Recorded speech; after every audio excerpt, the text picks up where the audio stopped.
You work so hard. You show up every day. You do what's expected of you. But deep down, you know the truth. One paycheck shouldn't decide how your life turns out. But what if your evenings meant progress? What if your weekends built freedom? What if your laptop became more than just a screen? This isn't about quitting your job. It's about giving yourself options. While others crawl, you start building.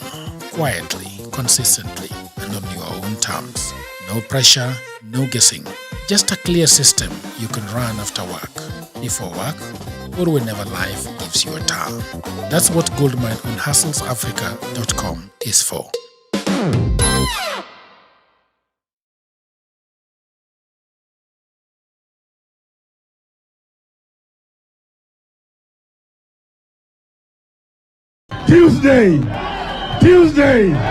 Tuesday.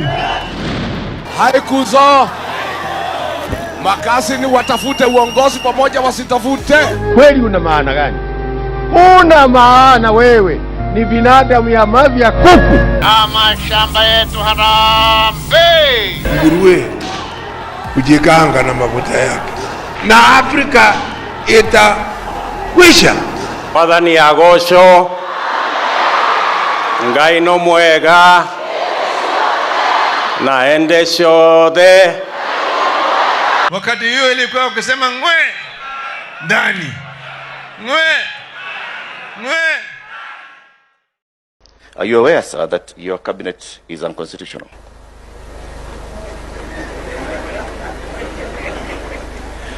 I will come to your question. Just allow me to set the context. I just want to phrase it again. Yes. So that we don't lose track of what we are saying. Why is the cabinet unconstitutional? Are you aware, sir, that your cabinet is unconstitutional? Thank you very much, Eric. I am fully aware that the court has made a determination and given me time to realizing that that is work in progress to be able to do what I need to do. But in that context, let me speak to my oath of office in a broader context, and to speak to this day, Katiba Day. And as I have said in my earlier statement, this is not just a ritual. This is a time for us to reflect and account for what we have done in 16 years with respect to the tenets, the principles, the mandate, and the requirement of our Constitution. And putting that in the context of my oath of office and being accountable for that oath of office, and putting it in the context of what again I said earlier in terms of how do we account for the authority that we exercise and whether that is making impact on the people of Kenya, especially on what you said, whether more and more citizens are closer to the rights that the Constitution envisaged. And I will say the following, that by way of accountability, when we seek a mandate like the way I did, I made commitments. You put him in a town hall. Who? William. If you want to win, put him at a place where he talks and you ask questions. He ataki. Hiyo hapana. Lakini ukimweka juu ya gari. Hiyo atataka. Nani alikuwa juu ya gari? Ruto ukimweka juu ya gari, atakupiga asubuhi. Lakini mweke mahali kama hapa where he talks about his commitment. I still believe he can pull it off. He is situationally aware to put it off. The mainstream media. Yeah. Who has compromised mainstream media? No, when you get William Ruto, But where is your mic? But you're not digging through it. All right, hello there, people of the internet. My name is Udo Jegero, and this is Political Headache coming to you live at 7:30 from the city of Glasses, Nairobi, where Joaquim wants to be senator. Odhiambo is in a far-flung area. the great Karachuonyo. The great Rachuonyo. The great county of Rachuonyo. Oh. Hey. Oh. Okay, The Yemen I come from the royal That's county of Samada. Kisumu. Wesley, from which bush do you come? This guy, Joachim is talking about Yemen. I don't know if you've gone to his county. There's a part in his county that I went to. There's a lady we released from prison. And he has a name for it. He knows it. Chwele. Sijui inaitwa Nigani. Sio Chwele. Uko juu mali milima inakaa namna hii and Mount people live Elgon. there. Mount Elgon. Huko kwenye wanavuta bangi. Huko hata sio Bungoma, It ni is mpaka tu. Bungoma. Ni mpaka tu It is, ilipita huko do you ndani. know, if you go there, first of all, the smell of onion. I don't know why. Where there's is it a- coming from? Mayanja. Wewe ulienda Mayanja. The smell of onion. Where is the onion coming That's from? the smell of money. Yeah, raw onion comes from that area. Oh, really? A lot of it? A lot of Jagero, onion. Then it looks there like are only it's detached. 4 counties in Kenya Okay. that have no arid area. Bungoma, where I came from. Meru, Kisii, and the other one is... Bwana, you know, Kisses, how did Kisses drive Luos out of that beautiful land? No, they did not lose. No, drove them Luos, from Kano. from their From Kano tradition or Plains. whatever, they are not agriculturalists. Who? Luos, they are fishermen. So they had no business going to where Kisses are. Oh, I see. Odhiambo, is that so? Yeah, but Yeah. but Kisses were the original occupants of Kisumu. Yeah. In fact, the name Kisuma, is a Kisi word. It's not. It's not actually a Kusuma, word. yani kwenda Kwenda kuuza. kunapeleka millet ukingojea tilapia. It's a Kisi word. I come from the great county of Laikipia. Like Kipia. Yes. What the hell goes down there? Where colonialism is tourism. still is. Huh? There's a lot of tourism. Which tourism? That is Nanyuki has good No. tourism. Oh, Nanyuki. Yes, Oh, I and see. Thompson, what But about is it really Jagoro, tourism? Jagoro. When we sent Wazungu away from Kenya, they went to his county. Was I there? This is serious. They hide there. But that is an issue we must. Actually, I passed through Laikipia going to Samburu. Yeah. And I realized there's a reason as why white men love it. Why? It is very close to colonial history. Yes. There's a lot of colonialism And, around Laikipia. Mpaka Rumruti hapo. The climate is also good for them. Yeah. I like it there. And I understand now the the- whites have moved from Karen. the They have gone to architecture. Laikipia. Yes. And that's a problem that we have to confront daily as Laikipia. And they own conservancies there. Yeah. Yeah, the Huge conservancies that they have turned into UNESCO heritage Absolutely. sites. Actually, quite close. Can to, you imagine? And you are not able to touch it. Even the Kenya government cannot touch Actually, it. quite close to where I am, there is one called the Laikipia Ranching, which just recently the person who is there, the custodian called Cookie Gallman, said that it would take a miracle to remove her from there, dead or alive. You see, you people are Because, too diplomatic. Absolutely not. You see, the dynamics of Laikipia County are Kikuyus quite don't know how to complicated. fight. Who told you that Laikipia is only Where? constituted of Kikuyus? They are not better You fought last in Laikipia- 1950s. Laikipia is quite cosmopolitan. Actually, it's not an issue of Kikuyus or what. Laikipia is largely But there has been quite what you would call, some would call it a partnership, others would call it collusion between the British and the government to keep it as such. Because you cannot tell me that someone owns more than 10,000 hectares there in terms of a But we conservancy will land. want to buy that land. They will have to sell it to The us. only- You know why you There's cannot no buy buying. it. It's expropriation of land without compensation. There There's is no a buying problem land. there, yeah. We will took that. That we will take that problem, land. that problem rests deeper than, as almost as deep as the independence of this country. You know, when Harry Thuku started talking about the colonial emancipation of the country, nobody thought a Mzungu will go. No one. I agree. But I also have a feeling that there is a very good relationship between the oligarchies of Kenya and those people. Yeah, Of course. yeah.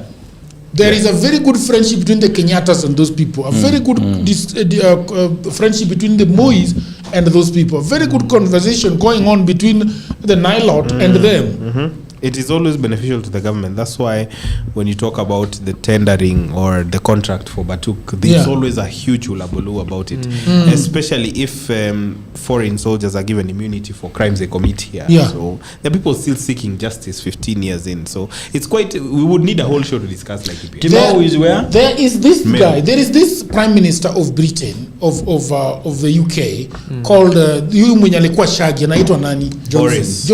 Boris actually came to, I think it was like Kipi or Nyandarua. He jetted from London all the way there and never came to what is called Kenya. He went to the outskirts of Kenya. And spoke with the whites that are living there. And when they were having a problem with the bandits, you remember? And told them that nobody should touch the Britons living here. And he flew out of Kenya. As a Prime Minister? Yes, as a Prime Minister. Oh, that's good news. I hear that when they are selling those lands, they don't sell it within Kenya. They go and sell it in London. And they exchange owners in London. Not here. You saw when the landlord of Kenya visited Kenya. The landlord of Kenya? Yes. He visited. Who is the landlord? And there was even a carpet in the forest. Oh, the king, you mean? Yes. It's called the landlord of Kenya. Why are you being told that don't poach gazelles and don't hunt them down and eat them? Why? Because it's their food. That's where they eat, the conservancy, the conservation of the wild animals. To whose interest? And that is why I was telling Odhiambo to hell with that conservancy thing.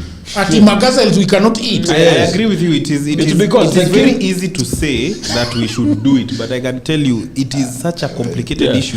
Even for the there is a time Nani got into serious hot soup. The daughter to Anyang' Nyong'o, Lupita. Yes, Lupita came to Kenya, and the people of Kisumu really wanted to see her. Yes. But then he went to see the elephants. Yes. And they were so angry. Ati anaenda kuenda elephants. Anawacha Yeah, so people of the internet, thank you very much. We have got a lot of things going on in the political world. Let me invite people of the internet. Mr. Felix, president from Jujamaica. Jujamaica. Jujamaica. It's now called Jujamaica. Do you know why they call it that? No. I think if I say it, will be demonetized, so I'd rather not. Why not? Oh, really? Do your research. On Jujamaica. I also know why, because I also live in Juja, but we won't tell them. We will not tell them. Oh, really? That is a secret. You millennials and anybody need to go find out. Anybody who lives in Juja, Mirema. You know what Jujamaica means? Yes. That is a joke that the millennials cannot understand. It's our old people thing. Juja, Mirema, Roysambu. Serious, there is that. What happens, Nani? Residence in Nairaje. There is a lot of wash also happening. A lot of prostitution going on. I know a lot of Nigerians live in Roysambu. Savo is where? Savo next to TRM. That is which area? Juja? Within Roysambu. Roysambu. Yes. If your girlfriend lives in Roysambu. Oh my goodness. Just look for another one. If your girlfriend lives in Thika. Roysambu, Mirema, Juja. And Thika ongeza Rongai is alafu tena Mwihoko. Nani anajua Mwihoko? There is a university called Kiriri Women University. Oh my goodness. Kiriri Women University is only for university women. Yes. A university for only women. Yes. No, that is against the law. Jagero, let me tell you. Don't take your daughter there. Let me tell you, Jagero. What you're seeing here is not imagination. This is experience. Yeah. He has had somebody from Kiriri. You should tell us that story. Yes. Yes. What actually happens in these places? I lived in Kasarani when I got to Nairobi, and it was just normal. There is nothing normal like that. There is nothing normal. Yeah, there is a you saw normalcy because you are you do not have the eye for the absurdity that is there. All right. No man. There's nothing normal about those. It's like Kasarani is not normal. Kasarani wapi? Santon. Hapo nini? St. John Njoroge secondary school, I used to be in that tall building. Yeah, and it was just How do you remember school, John Njoroge? That was the empty. The conditions along Thika Road. The condition along General Thika Road isn't normal. That area from USIU, Safari Park, all the way to Thika. What happens there? There is prostitution or what? That's just the lesser part of it. That's just the lesser part of it. The lesser part of it. Many things. Anything you can think of. It's happening along that route. Okay, anything I can think of murders.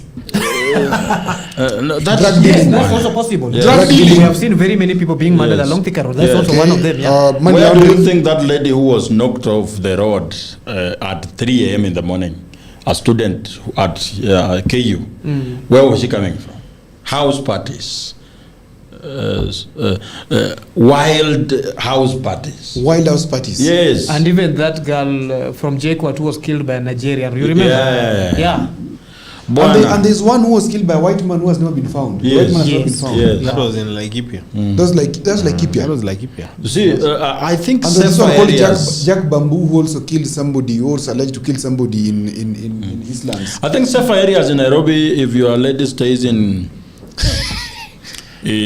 Lower Kabete, is safer. She's good. Ruaka pia iko na shida kwa umbali. Yeah, Ruaka looks like Lavender. I was there yesterday. Iko na kashida. But if your lady stays in the better parts of Utawala. Utawala? Yes. Astral and there is. Let me tell you, this man is a traveler. Yes. This man is a traveler. He used to sell mandazi. Yes. So those are safer areas. He used to sell mandazi in that. Yes. So those people, the people who live in Utawala are safer. Yes, it's a safer place. How about people living? Let me hear what the people of the internet are saying about this to Jamaica. Kilimani. Wow. Kilimani is for Ethiopian ladies. But there are also men who live in Kilimani. Kilimani is Juja. Go to Kilimani. Let me send you right now. There is a hotel behind Adlife Plaza. I know the hotel. Yes, there's a hotel called Where there's Mabruk. car wash there? There's a hotel behind Adlife Plaza called Mabruk. No, I don't know that. It is a foreign area. There is no Kenyan there. It's foreign. Yes. Mabruk. You go there and the language is different. You see people dark and tall, very brown ladies. Utatoka tu mwenyewe bila kuambiwa utoke. Even the meals they prepare are not Kenyan. Really? Yes, hapa Kilimani. Nyuma ya Adlife. Yeah, that looks like Ethiopians, looks like Burundians, Congolese, Nigerians. It's the foreign land of Kenya. Yes. So there is a road called Wood something. Rose Avenue. But there is something called Wood. I had a shoe shine kabla Sakaja Gonge somewhere there. You had a shoe shine company. Yes, I you used to have. Do you know you used to walk from station to station akiokota pesa? Yeah, shoe shine. I had an electric motorbike. Mi jioni tu ilikuwa nachukua pale 600 naenda pale 1500. So these shoe shiners work for you. You give them polish. It is they're only doing the work. The station most is not difficult theirs. thing is to identify where to put a shoe shine and the stock to begin, because it will cost you like 200 or 300,000. Wow! But the first stock to buy, your rangi, you will never buy another one, because now it will keep on buying itself. And those people pay themselves. Also, you just agree with them what you come to collect in the evening. Okay, whatever they have collected, it's none of your business, and you don't even want to know. And how much rent do you pay? They will be, it depends how you got the space. Yeah, because it's not like you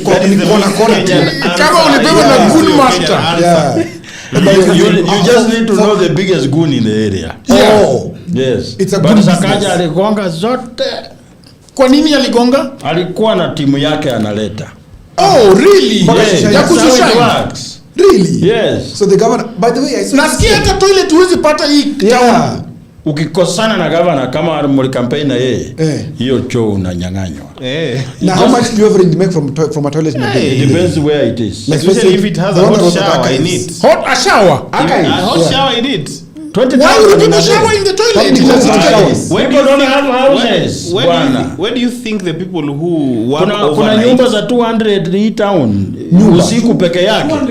Yes. You go in and sleep. Unaenda Nyamakima unakomboa suti, unavaa tu hiyo siku peke yake, unarudisha jioni. Alafu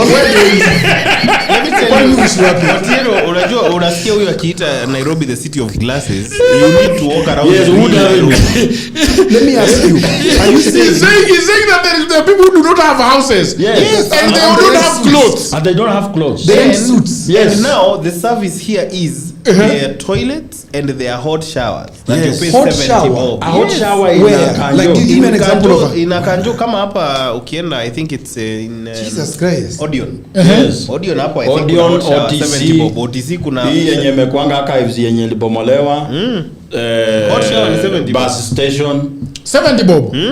So Yeah. kutoka, so ilikuwa nataka watu wa safari. But Watu Kuna wenye sharp wamefanya boys. kazi usiku. We unaamuka unaenda Nyamakima. Huko chini huko Girogon kuna place ya kukomboa suti. okay. Unakomboa suti. Like how do you return the suit in the evening? Wewe hiyo suti ndio biashara Ni yako. kama graduation gown. Alafu jioni utarudisha na pesa kama 150 ama 200. So unakuja unaoga hot shower kwa choo ya 70. Kanjo, unapiga marashi yako, unatembea town, you look like a very important person. Unasangwenya hapa City Hall. Jioni uko na thao mbili, unarudisha suti, unaenda unalala kwa nyumba ya 200. Nyumba gani ya 200? Iko nyumba mingi. Hata kama unaenda Mudhuru unalala kwa ya 50. Mudhuru wa kunyumba. Hapo ni kwa Ndimawe. I've slept in Ndimawe. Hiyo nyumba inakaaje? Because Ni nyumba ya mabati. nyumba ya 50 Ni nyumba ya mabati. Mtu amejenga nyumba ya mabati alafu haja partition, ni mrefu. Okay. so it's like ni, a hall. ni hall kama zile za Europe, zile Alafu ametandika ma mattress ndani. Mattress mpaka Mingi. huko. Like what you're saying is actually there in Kenya. You want me to take you there tomorrow? Tomorrow I would like to see. Yes. So you kuna mama hapo. Kwa hiyo nyumba ya mabati. Hutawahi ona sura yake, unaona tu mkono. Because kuna kadirisha kadogo. Yeye analeta tu mkono anachukua 50. Sasa wewe unaingia unalala. Kitu Joakim anafaa waambie, all those business are taxable but not to the county government, to people. Yes. So unaona mtu agenda yake alikampenia governor anataka tu shimo ngapi? Mbili. We, those people are multi-million areas. Na nyumba kama hiyo. Yeah. So what happens at Kimathi Street? Not Kimathi. Is it Kimathi? No, where Nini used to be. These clubs was mbona mlinua sorry siku hizi. Opposite Nation Center. There's that line that comes this side. Why do you think, like for and, example, and the boys, the no Kanjus there. The boys who are telling you, ingia. Wewe umewahi ishi kwa estate yenye haulipi stima? Mtu anasema inaitwa nyumba ya kunguni. Yenye ulipi stima. Mtu anasema inaitwa nyumba ya kunguni. But kuna mtu anakujianga pesa ya stima. Yeah, na usiwahi kosana na wewe mwenye anakomba pesa. Wada kukatia stima, atakatia hiyo whole estate stima na hakuna mtu ataenda kulipa. Hata hujalipa, unaona tu nyumba yako peke yako imezima. It is 200 shillings per month. Yes, it doesn't matter. Those areas of Mathare, that place. For some of the houses even stima ni 100 shillings per month. That's an economy of its own. These come for But their this money. person atalala na mwanamke wapi? Huyu jamaa mwenye. So you pay him a little more, unapewa nyumba yako. Nyumba yako kando. Okay. So there's VIP amongst the Yes. Absolutely. Yeah. Kuna place ya double decker. Just don't kick the walls. Yes. You'll be out. Nyumba yenye unaweza bisha from anywhere. Si lazima ufike kwa mlango. You can knock on the wall. There's a place in this Nairobi where if you hear footsteps, you are sure inakuja kwenye huko. Ukisikia footsteps. Yes, you know that is my house. Coming where? Because hakuna nyumba nyingine hapa. Mahali kwingine anaenda. People live life that you've never imagined in this Nairobi. But the person that is living like that, anakomboa suti na kila kitu, all those things, he doesn't want to rent a house. It's more expensive. Yes, that's a person mwenye hata ukimpatia 200,000 you are wasting it. Ama unapata ni hao watu wako na makesi kotini. Sasa hiyo kesi kotini, if a source of income is established about them, then there is deductibles. But kama mtu analala kwa nyumba ya 200 na anakuwa suti ya 150, hata ukimpeleka for child support ama deni yako, my friend, do you know what you're saying? Utakaa kotini for 5 years. Can I give you the version of where we come from now this side? Okay.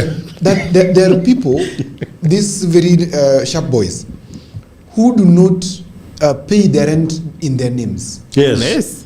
or even pay token using their phones. Yeah, I've never paid for anything where I stay. Oh, you are also one of them. No, I just don't want to establish an alibi where you can use it. It is interesting. So I Because don't used to pay wonder- rent. I'm not the one who pays. I used to wonder, you're the one who lives in the house, but you don't want to pay the token in your I'm name. not the one who Yeah. pays stimmer. But- Because if the government wants to track you, They will where your something they phone will do. is for a consecutive 4 days at 2 p.m. in the 2 a.m. in the morning, They that's assume where that you is your sleep. residence. But that Where can you- be, but your phone can be pinged just to find, because they never really go off. Yes, pia ukilipa tokens mahali umelipa token miezi tatu Inakuwa hapo ni- ndo unaishi. Yeah, these boys, they never pay, they have 3-4 houses.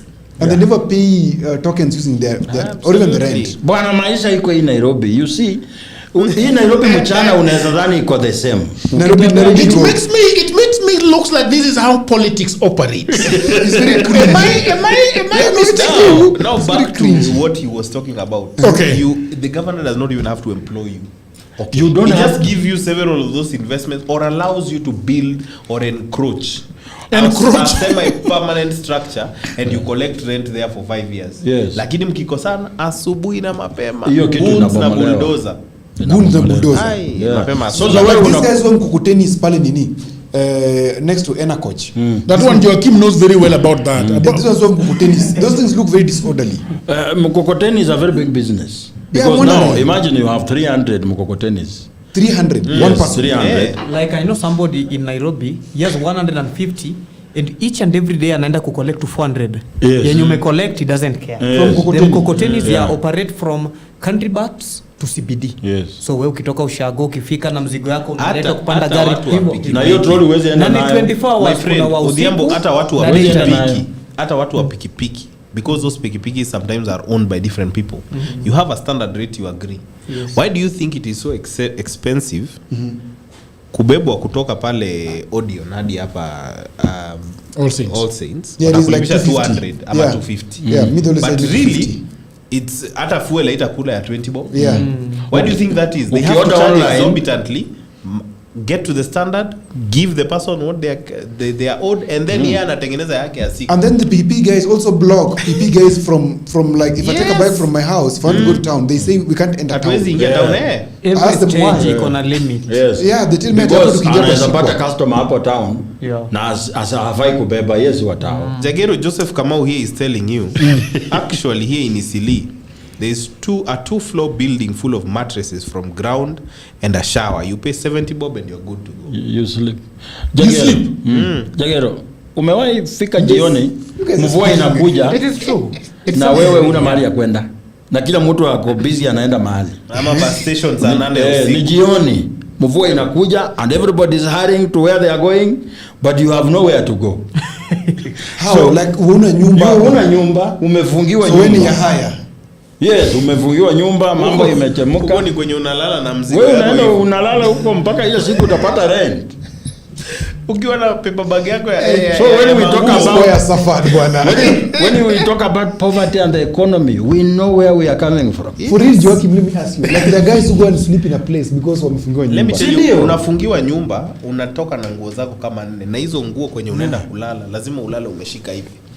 Because- Kwa sababu ukiwachilia my friend, Ama ulipe uwekewe na Even mwenye that hiyo condition is resto. better. I know of a guy. In 2023, he traveled all the way from Kinshasa to Nairobi. He wanted to enroll at JKUAT to pursue a master's degree. So, amefika Nairobi saa 5 ya usiku. This is the first time umeingia Nairobi. Ujui anything about Kenya. Hata ukienda kununua chai, aliambiwa chai ni 200 per cup. Ajui. So, yeye akatumia pesa because he was being sponsored by a German organization. So this guy, do you know where the guy stayed for even 2 days? Kama jaenda Juja akatafuta nyumba. You see these commercial sex workers. Alichukua tu mmoja. Ndiye akampeleka mahali in one of the houses in Nairobi. He stayed with this lady for 2 days. So kazi yake unapea huyu msichana pesa, ikifika daytime anakutembeza Nairobi. Ile pesa yenye angetengeneza during the day and night. And that is how he survived because Good business model for the lady. yeah, ujui mahali umeenda, wewe umeshuka hapo, Yes. wamekuacha hapo. You come all the way from Kinshasa. You don't know, this is the first time you're in Do Nairobi. you know you can set up Yeah. a booth in town ya kupatia Yes. watu direction? A booth. Yes. Yes, true. Ask for direction and you there charge is- them. Na there is a- unalipa. there is a person who Kwani has Google made- Map imefanyikaje? there's a- Aye. there's a person who has paid who is paid money to direct public transport on which side of the road to use to avoid very true 5 minutes of very true Yes. very true. Amesimama pale Muthaiga pale juu anamwambia ingia service lane. Na Service pia lane kupeana inasonga. panya Okay. Okay, enough of chit chat.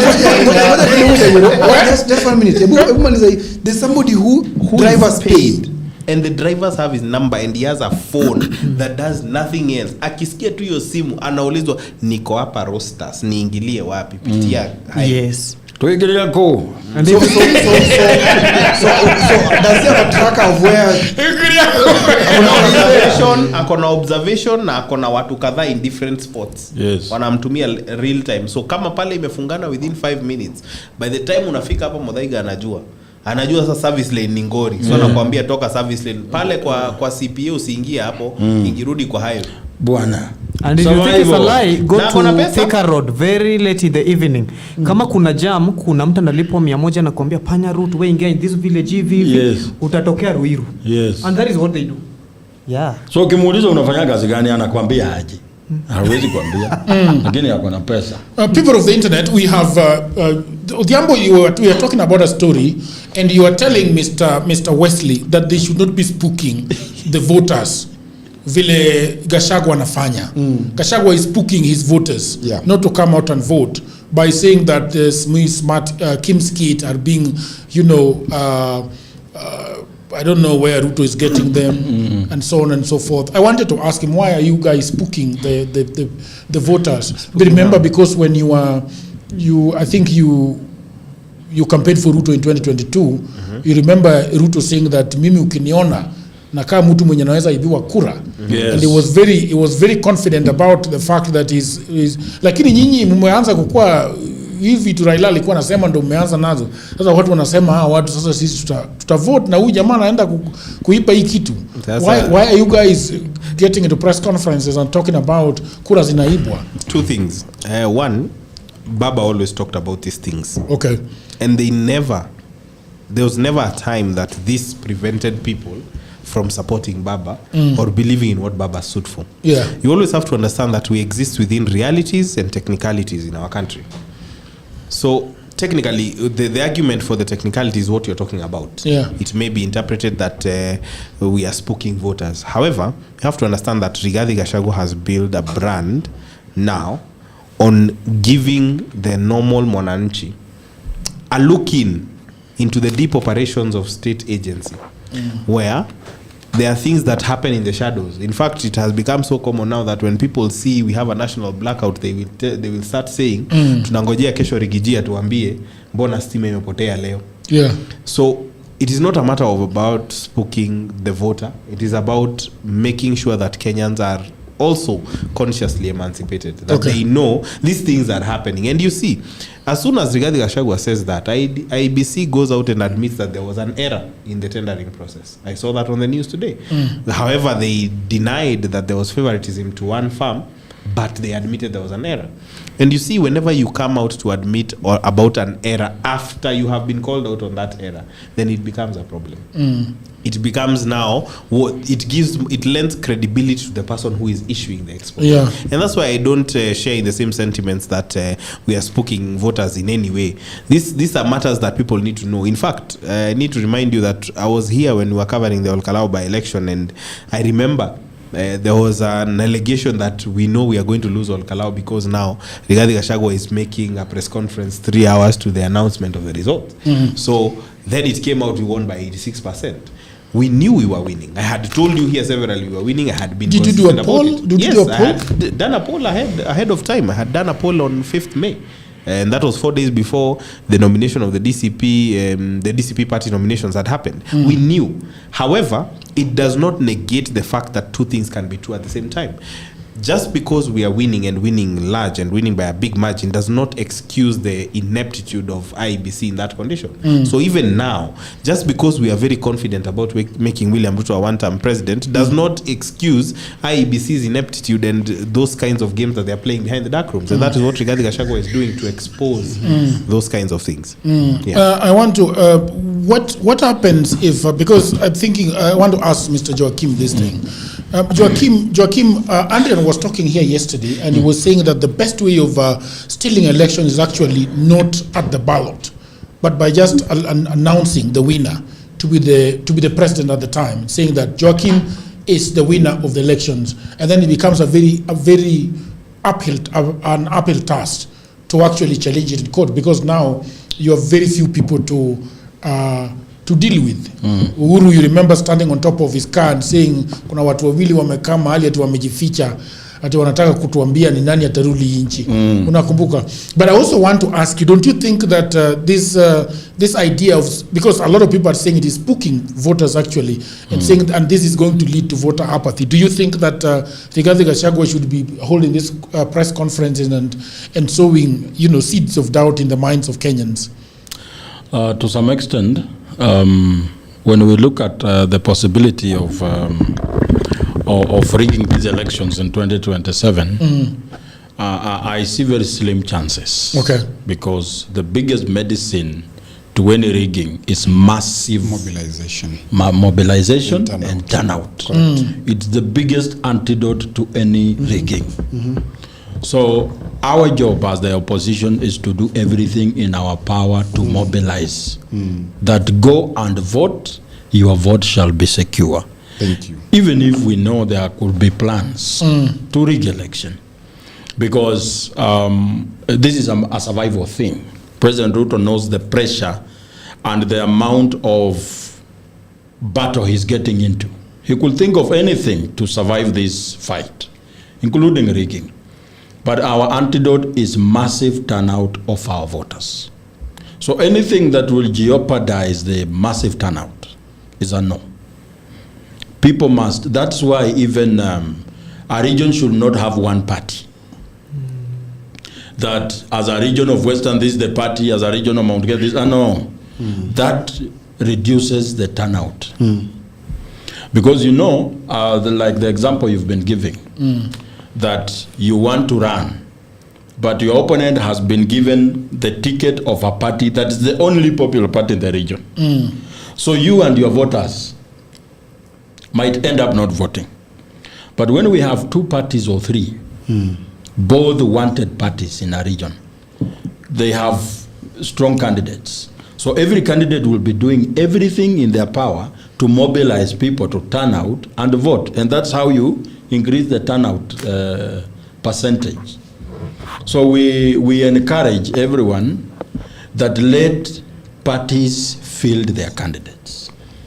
Then we will be the ones reaping big. Because when we have a big turnout, there are slimmer chances of winning, and there is slimmer chances of rigging, and higher chances of winning.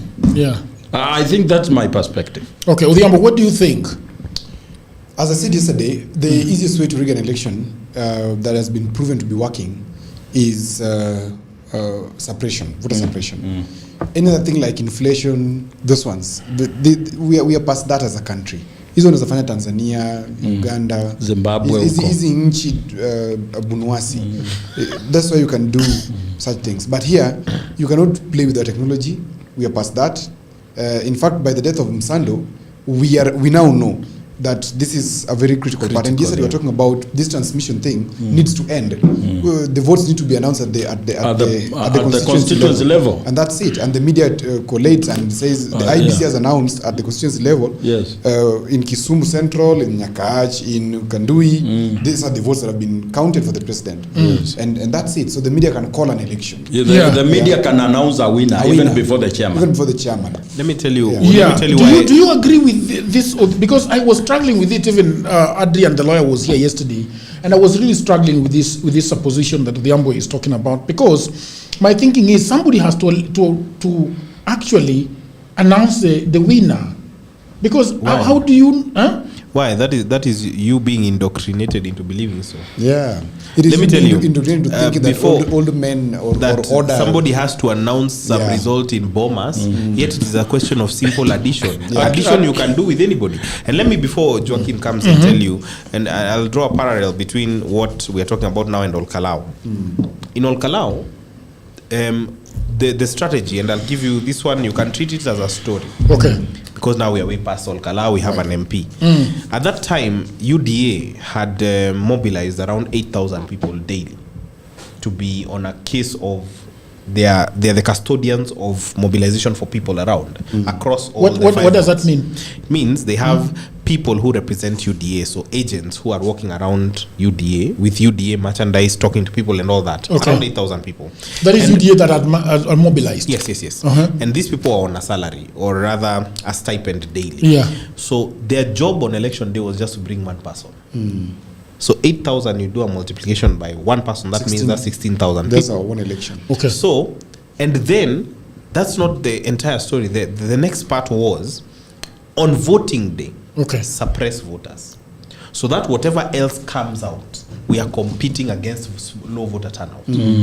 So when the lines were swollen in the morning, immediately UDA knew there was a problem. That's why you started seeing stories at 6 a.m. there were people trying to access polling stations. Okay. Because people had woken up too early to vote. So now, then the numbers are tallied and people realize even the 8,000 we had did not vote for UDA. So it means they were eating our money. So the point I'm trying to drive here is that voter suppression, as he says, and correctly so, is the easiest way to win an election. Because even an unpopular person wants to compete with you when people have not shown up. Because if they manage to do better mobilization more than you with a low voter turnout, they win. They get at the very least a simple majority. So if you do the counterproductive element of that, which is mobilize people to come out, then their strategies fail, regardless of what they are trying to show you in the transmission. It becomes very hard. And now to answer your question, I think it's an indoctrination of belief, because we've had previous electoral cycles where we've had ECK, IIEC, and now IBC, where there has always been a figurehead at the top that announces that. But in fact, the moment we have constituencies and counties, it should be very easy for you to tell where the election is falling. And this is case and example and case in point. For example, in US, they have around 300 million voters. And the elections are called so much so down to the level of a district that they can tell you President Trump against what was the lady name? Kamala Harris. Kamala Harris, yeah. That in this particular state, all the 15 districts did not vote for the Democrats. All Democrats lost. Why? Because there was an announcement of result at each of the districts. So you scale that up. The district has a result. The state has a result. It's very easy. They call it. They call the election. They say Iowa is called for Trump. Chicago is called for Kamala. Because it's easy. You do not need that figurehead at the top. You are Samuel Kivuitu, you are Isaac Hassan, and now you're Chebukati. You don't need that. The election is sacred and it ends at the polling station. But you see, now that is the problem, because even as we are talking about 2010 at 16, correct? We are asking those fundamental questions that the framers of the Constitution, why do you think as a lawyer they framed it as such that a Kivuitu or an Ethicon in 2027 will have to call everybody and call a press conference and announce that this is the person that has taken over. It's hard to understand the framers' mindset, but you have to look at Kenya's contextual history. If you look at the reason why we even have a swearing in on broad daylight, it is because we first of all operate from a very trust deficient place. The reason why we need a figurehead to announce in front of everybody in front of cameras is to reduce the possibility of cheating. But still, we are very afraid of that possibility of cheating. Which might actually be doing the opposite. Yes. And that's why I said there's the possibility it could be counteractive to what they intended it to do. That's why when we sit and we say that so long as the Maina Kiai case decided that the election ends at the polling station, then it tells you the result declared at the polling station is sacred. You only have to do a collation of addition of numbers. So if this constituency has 100 polling stations, just do a simple addition and you can tell that this is who won. And let me tell you why. I was chief agent in Laikipia North in the last election. And at that polling station, at the constituency tallying center, the person who won with around 14,000 votes was Raila Amolo Odinga. So I knew in Laikipia North, they have voted for Raila Amolo Odinga. If I take it in Laikipia North, Laikipia West was Ruto leading and Laikipia East was Ruto leading, then you can overwhelmingly say Laikipia voted for Ruto. That is where you say it was a Kenya Kwanza zone. It is as simple as that. It is not complicated, Jagero. We only complicate it because we have trust issues as a society. Udhiambo wanted to say something. Yeah, I wanted to say that before I wanted to say that the worst thing is even that commission, IBC commission, being as it is. In fact, we should not have an IBC commission. We should have an IBC secretariat, and that should be it. For this reason, that the IBC commission in the previous 2 elections has shown us that if we didn't have other strong safeguards, we would have gone left as a country. Yep. Because in two instances, these people came out in a splinter, and some of them were saying whatever is being announced at Bomas is not true. Can you imagine if the tension had built up and it was very high? It means a trigger would be as simple as an announcement at Serena, and we go any Banana Republic way. So we don't need these IBC commissioners in reality, because today we are grappling with the issue of Ethicon being said that he has been given a house somewhere, and even his appointment questionable somewhere, and so many issues surrounding them. But even if you look at them, these IBC commissioners, what do they do in reality? What do they really do? And this is and then again, this is the problem of the law. Yeah. That the law decides that we are going to announce, we are going to create commissioners. It was a selfish safeguard by the framers of the Constitution. By the political parties represented. Yeah, it is very wrong to have it, because political parties could coalesce against the people. But then what exactly are their jobs? I don't know whether it's the lawyer that's going to talk about this or who. What is the job of the commission? I think they wanted the commission because you realize that the political parties have to feel comfortable with the commission. That the people we are seeing that commission can actually stand for the truth. So maybe in my view, they should be left, if at all they have to be there, they should be left at policy level. And nothing, because what do they do? You see, for example, in the last election, some of them were being assigned to receive guests as protocol chiefs. Yeah. Some were being assigned to take charge of the hoteling center. Some were being assigned to take charge of the media. Logistics. What is the job description of an IEBC commissioner? Actually, if you think about, really. I think, was it in the NADCO report where they were talking about which political players need to propose the commissioners to the IBC. If you look at that setup or even that discussion in general, it tells you it's a very, I am holding a knife behind my back, and so you should also hold yours, so that we make sure if we all think we all have a knife, nobody is going to jump and stabbing the other. So now you find that the commissioners are selected based off a trust deficiency. Then you found the smaller parties saying, what if the two major parties agree? Exactly my concern. So then it actually speaks to the point that is being made here, that in itself is almost a defunct commission on setup. But when you talk about the trust, and we go back to the press conferences that your party leader is saying, it is feeding into the distrust, correct? And this is perhaps the problem that we are having, because it looks to me and it sounds to me that Gachagua, who is the prominent opposition leader as we speak today, quote unquote, is not trusting what he's saying. What he's saying, or what he's seeing going on. He's not trusting the process. And he started not trusting the process extremely early, almost a year to the elections. We're already talking about this. That is the benefit of information. Yes, and this I think this is what is very traumatic to a lot of Kenyans. Because Gachagua is just extending what Raila has spoken about. I don't like such things. Because I've been there. I know. But the question that I don't like this whole press that do what I the question that then remains, Jeff, is that Gachagua should be bold enough and tell us what he knows. Yes. Because there's something he's saying and he's not saying.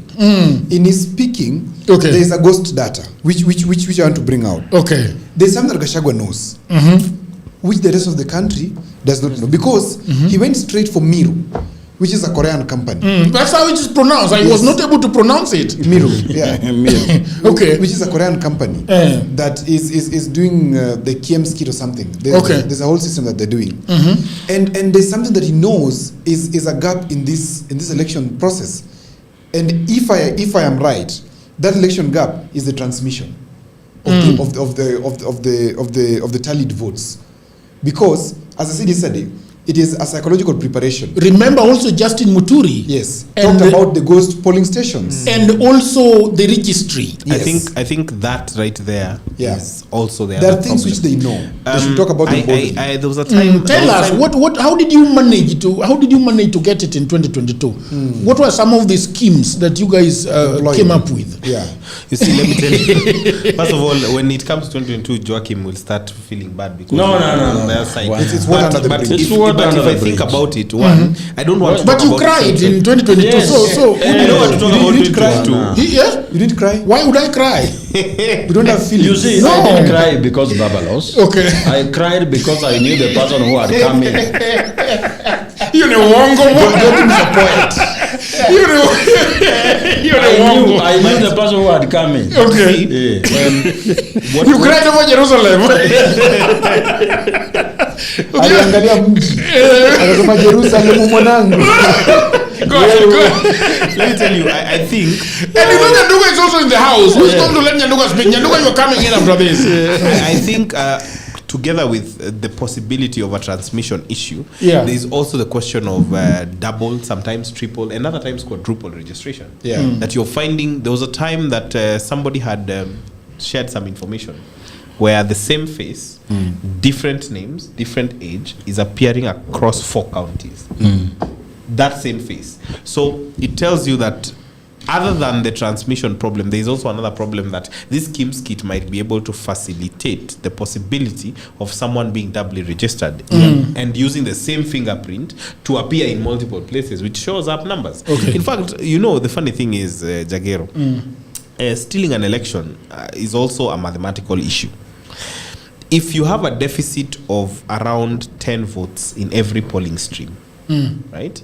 And in a total of a polling station, you have an advantage of 40 votes. You only need to scale that number up enough for you to have a margin and open up a margin of 100,000. And these are numbers that can easily be lost. When I get time, I'll revisit with you. We got the Form 34A that was shared in Mbeere North.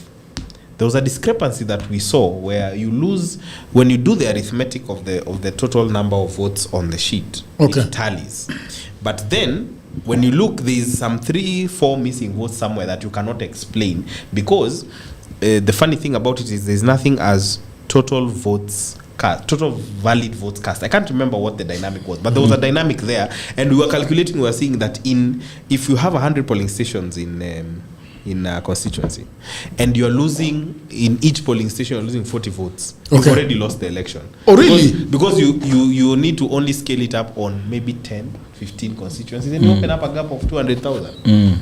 I'll share with you that thing, and I will do that math. You will see it's such a very crafty way. Yeah, it's a crafty it's a way legal of wording that when misses. you inflate the turnout, you can actually cross 50 plus 1.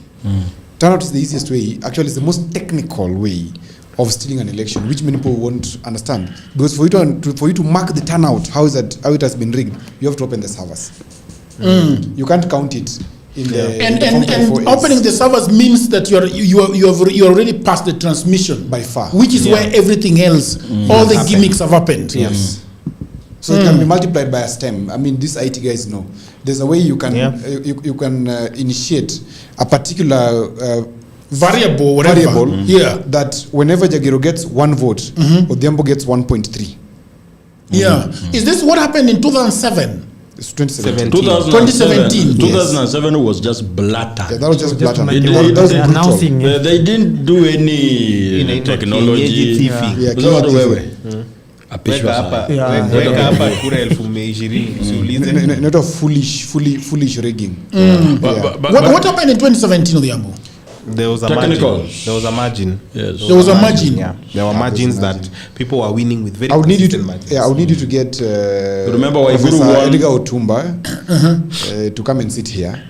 Okay, and explain. He'll explain to you, because I was part of a few things there, and I don't wish to talk about it. Okay. Yeah. Mr. Nyanduga, what do you think about this election thing? Because it is proving to be very, very, very interesting to a lot of Kenyans, because we are stuck with the constitution. Because today we are talking about the constitution, by the way, and there are so many things. Joachim has always complained about women rep, in the constitution, and Wakisi wamejam sana ati we cannot vie for that, ati ni wanawake peke yake. Kitu gani hiyo?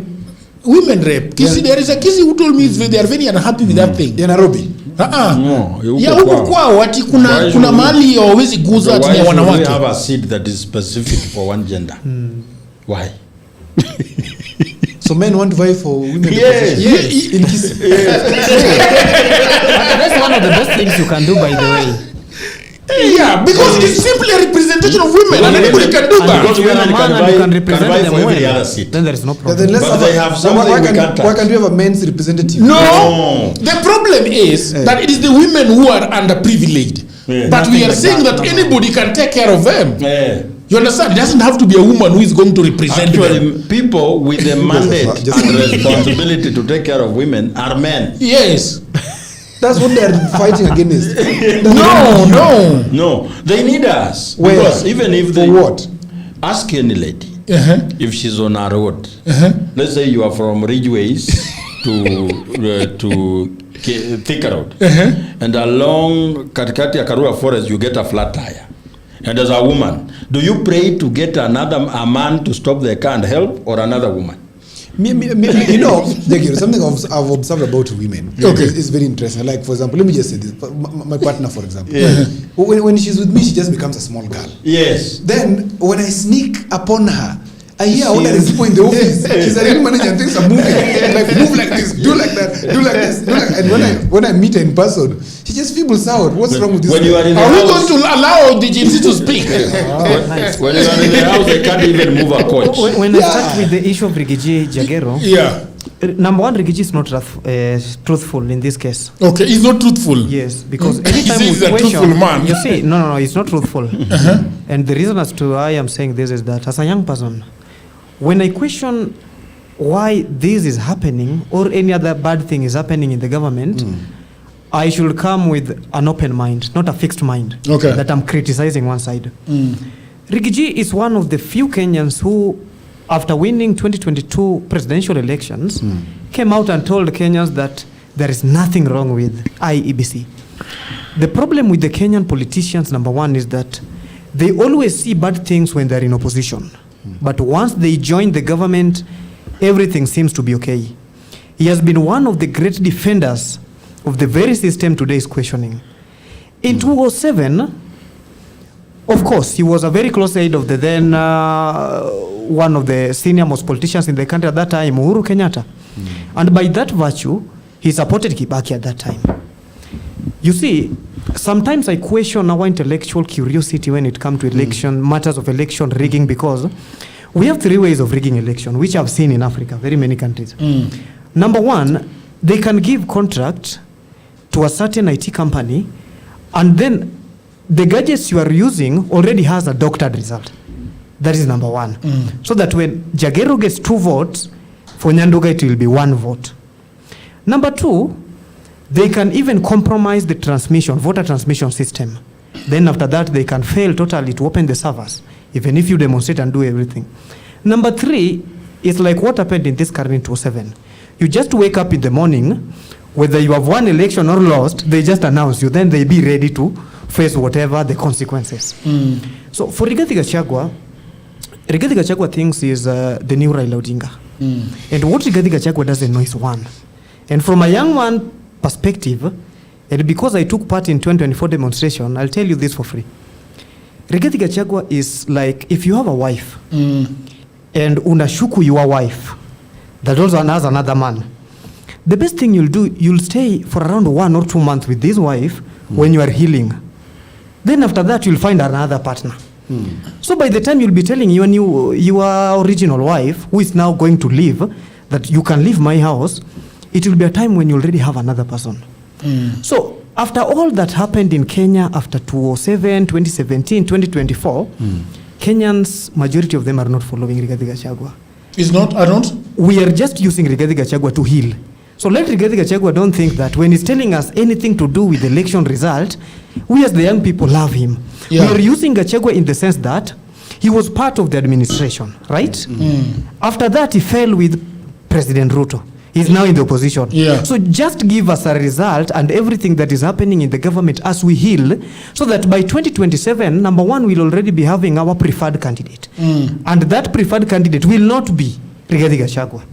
But I find it interesting because there are two issues here that I think need to be isolated. Yes. Rigathi Gachagua might be saying that simply because he's in opposition, but he has also been in government. Yes. And so he knows a few things. And so do you want to appreciate what he's saying, or you just want to say that, look, you are not the person to tell us this thing? I appreciate partly. The reason being, Rigathi Gachagua understands it better and is aware of very many things that we are not aware of. Okay. One of them is the issue of ghost polling centers. Okay. If Rigathi Gachagua is truthful enough, let him just come and say, start with the 2022. Because remember, we cannot solve a political problem or election problem of 2027 without referring to 2022. In this case, let him come out and tell us. Yes, we know he understands it better. You know everything happening. But tell us, in 2022, we had the following ghost polling stations. Okay. We did the following. And now for 2027 election to be transparent, fair, and accountable, we must do away with the following things. Okay. He must come and tell us, this company belongs to this and this person. This company is affiliated to this political party or this political interest. Yeah. This company is in the following countries. And everything into details, because when you just come and tell us, there is a possibility of election rigging and everything, and therefore my voters, you must be aware that this and this is happening. You are not giving us a solution. And that is the problem, according to me, Raila did during the repeat of presidential election in 2017. The moment Raila said to his supporters that do not go and vote, the very same statement was being used against him after Uhuru won for the second time. Because they said elections were fair, we did everything, but you told your supporters not to come out and vote for you. So they presume that you were not interested. So for Rigathi Gachagua, this is my recommendation.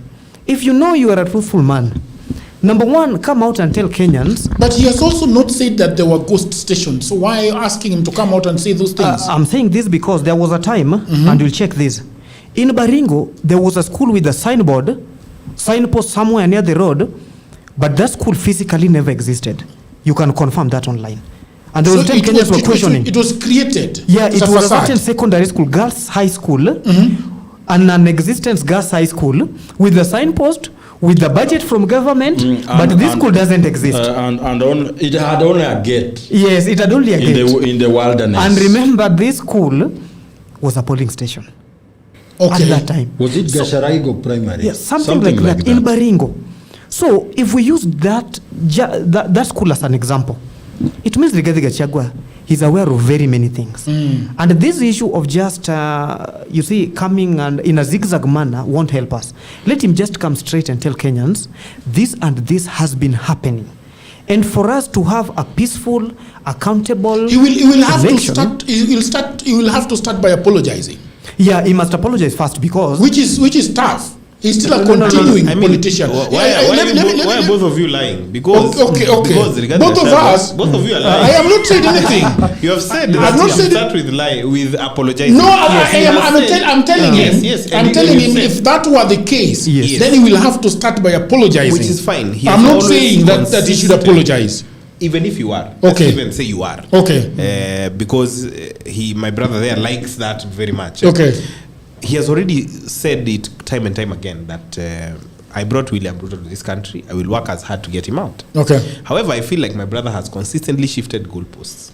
Because I think in the psyche of political analysis and political psychology, people want to hear a message in exactly how they envision it in their own heads. Because he's saying that Rigathi Gachagua should come out and say what exactly ails the country. But he has come out and told you there is a farm that has been irregularly procured.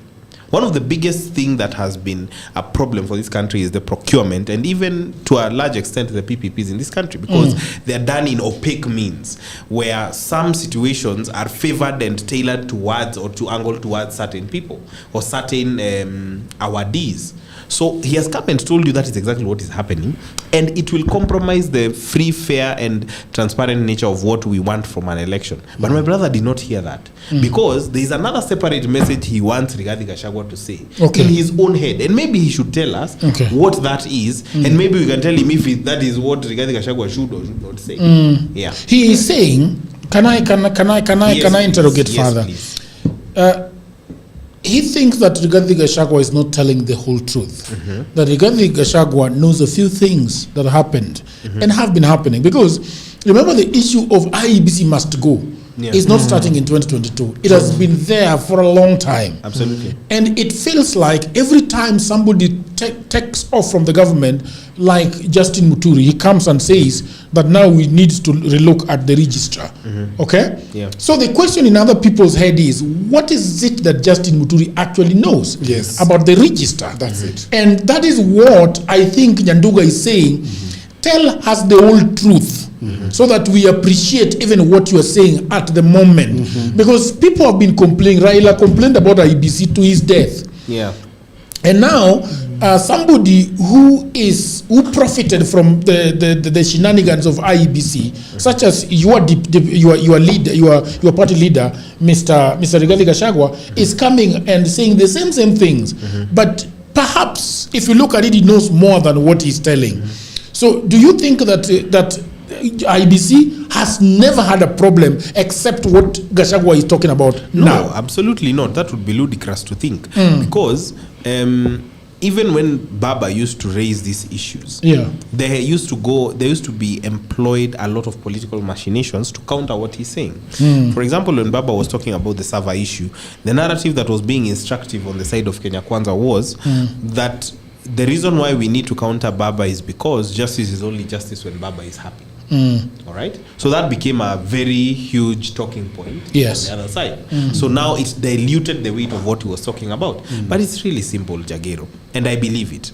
Hold on. Just submit it, Nyanduga. If you have won, there is no question about it. When your child comes home and they have a report card showing that they are exceeding expectations, if you tell somebody that my child exceeded expectations and they ask you, where can you show us, you just show them the report card. Those are critical issues that you cannot run away from, especially me who is a lawyer. However, what we are talking about right now, and I think Odhiambo at some point has mentioned about, has likened a situation towards the way the military operates. You cannot bombard the general public with absolute information at the same time. You must release it in piecemeal. Yes, you must release it in patterns, so that even yesterday, the day before yesterday, I was in Wamunyoro myself. Yeah. And saw you next to a Mercedes Benz. And that day, what Mercedes? Benz S-Class. That day, Gachagua implied about that issue. But the next day when he was talking about it, he said that I did not release full information because I still needed to verify more. And information comes and it develops. If today you've been told that they were trying to go through that contractor and you found them out, they are going to try and sidestep that. That is a developing situation. I cannot give you the whole piece of information because then I risk that person knowing where I'm getting my source from. So you have to understand that even in the balance of probabilities and the pattern that Rigathi Gachagua has built over time, he gives information and he's proven right over time. So Mr. Nyanduga, give it some time. It will come to pass. Nyanduga wanted to push back a little bit before I go back to Odhiambo. I'm going to correct. I'm not going to speak much. And the point is, just like he said that Rigathi Gachagua is still finding more information and he'll tell the public. On the issue of electoral rigging, I believe in my own view, Rigathi Gachagua is not interested in political transparency and transparency in elections next year. I believe Rigathi Gachagua is telling Kenyans what Kenyans want to hear at this moment. Rigathi Gachagua, I believe, will still have a political deal, pre and post election political deal with William Ruto. So Rigathi Gachagua is just coming. Yes, pre. You see, pre-election deal doesn't mean maybe you join them. They can even sponsor you to also be a presidential candidate. They will be a united opposition. So I believe it's just a situation whereby Rigathi Gachagua wants Kenyans to understand that he's also fighting for our right. But in the real sense, even after election, whether they lose or whether they get what they want, Rigathi Gachagua will have a deal with President William Ruto, just like in 2017, when Kenyans were dying in the street fighting for Raila, I believe, in my own opinion and in my own view, that even before the repeat of the presidential election, agreement between Raila and Uhuru was already predetermined. What is the agreement going to be like between Rigathi Gachagua and His Excellency the President, Dr. William Samoei Ruto? What is going to be the agreement that? I believe. What is Ruto going to give him, and what is he going to give Ruto? Number one, because we were also talking about the matter of election rigging, to speak the truth, united opposition without Rigathi Gachagua is not strong. Okay. And Rigathi Gachagua can first have a deal with Ruto, so that the candidate, united opposition candidate Rigathi Gachagua is going to support, is a very weak candidate, so that there is no need to even rig election. A good example. All right. If Rigathi Gachagua endorses Kalonzo Musyoka, there is no need for President Ruto to rig elections. Or is that because so? And deputized by who? And deputized by Sifuna. No, not Sifuna. Deputized by somebody like Eugene Wamalwa, for example. Just I see. Okay. And then where does leave Sifuna? Sifuna goes as his own man. Yeah, they can decide and make united opposition disunited, so Okay. that President William Ruto, even without rigging election, can have his own way. Number two, President William Ruto understands very much better that today, as we speak, Mount Kenya is gone. So Rigathi Gachagua will probably have more than 85% of members of parliament, members of county assembly, governors, senators, and everything. Okay. So he may have a post-election deal with President Ruto, so that they join the government and work together the same way they used to do with Raila Odinga. But according to me, the very big interest of President William Ruto in Rigathi Gachagua's camp is that Rigathi Gachagua to endorse Kalonzo Musyoka. Because you know Kalonzo. Kalonzo is somebody, even if you rig his election, I don't think Kalonzo Musyoka can even parade his supporters to the streets to demand for justice. So just go back and look after his dogs. And just say, but are you saying that Nyanduga's whole perception and premise is based off belief? Yes. He's not even addressing but politics is social engineering tool. It's a belief. And I agree with that. Yes. However, you cannot base a whole premise and thought process on belief while we are actively talking about factual information that has been brought out on the table. And IEBC has admitted. Yeah, and I feel like Nyanduga is pulling us away from this conversation. Let me respond to that lastly. When we talk I about didn't know that he's an anarchist. No, Jack. I think the better word is he's a master illusionist. No. Whatever is happening is, even when we talk about the issues to do with IEBC, as much as it's all about factual things and everything, it has not been proven to date that 2027 election will be rigged. It has not been proven. Okay. People are just talking about things they think will happen into it. It's just about prediction. I want to go to this man before I go to the Ambo. Mr. What do you think the Kikuyu nation will say when one day, he's also going to the United States and I hear that he's going to meet Ruto there? Again, another belief and another rumor. No. How do you bring us on a serious show like this to discuss a rumor created by Moses Kuria? Okay. Then Moses created your rumor. Akiwa na Jeff. Okay, that is fine. I retract that rumor. Now, let me ask you, what do you think in your head? Rigathi Gachagua wakes up one day and tells the people of the mountain, nimeangalia hii mambo nimeona wacha to support William Ruto. Let me tell you what happens. This one I will answer you personally. Okay. Such with Rigathi Gachagua, and he tells us leadership is very functional sometimes.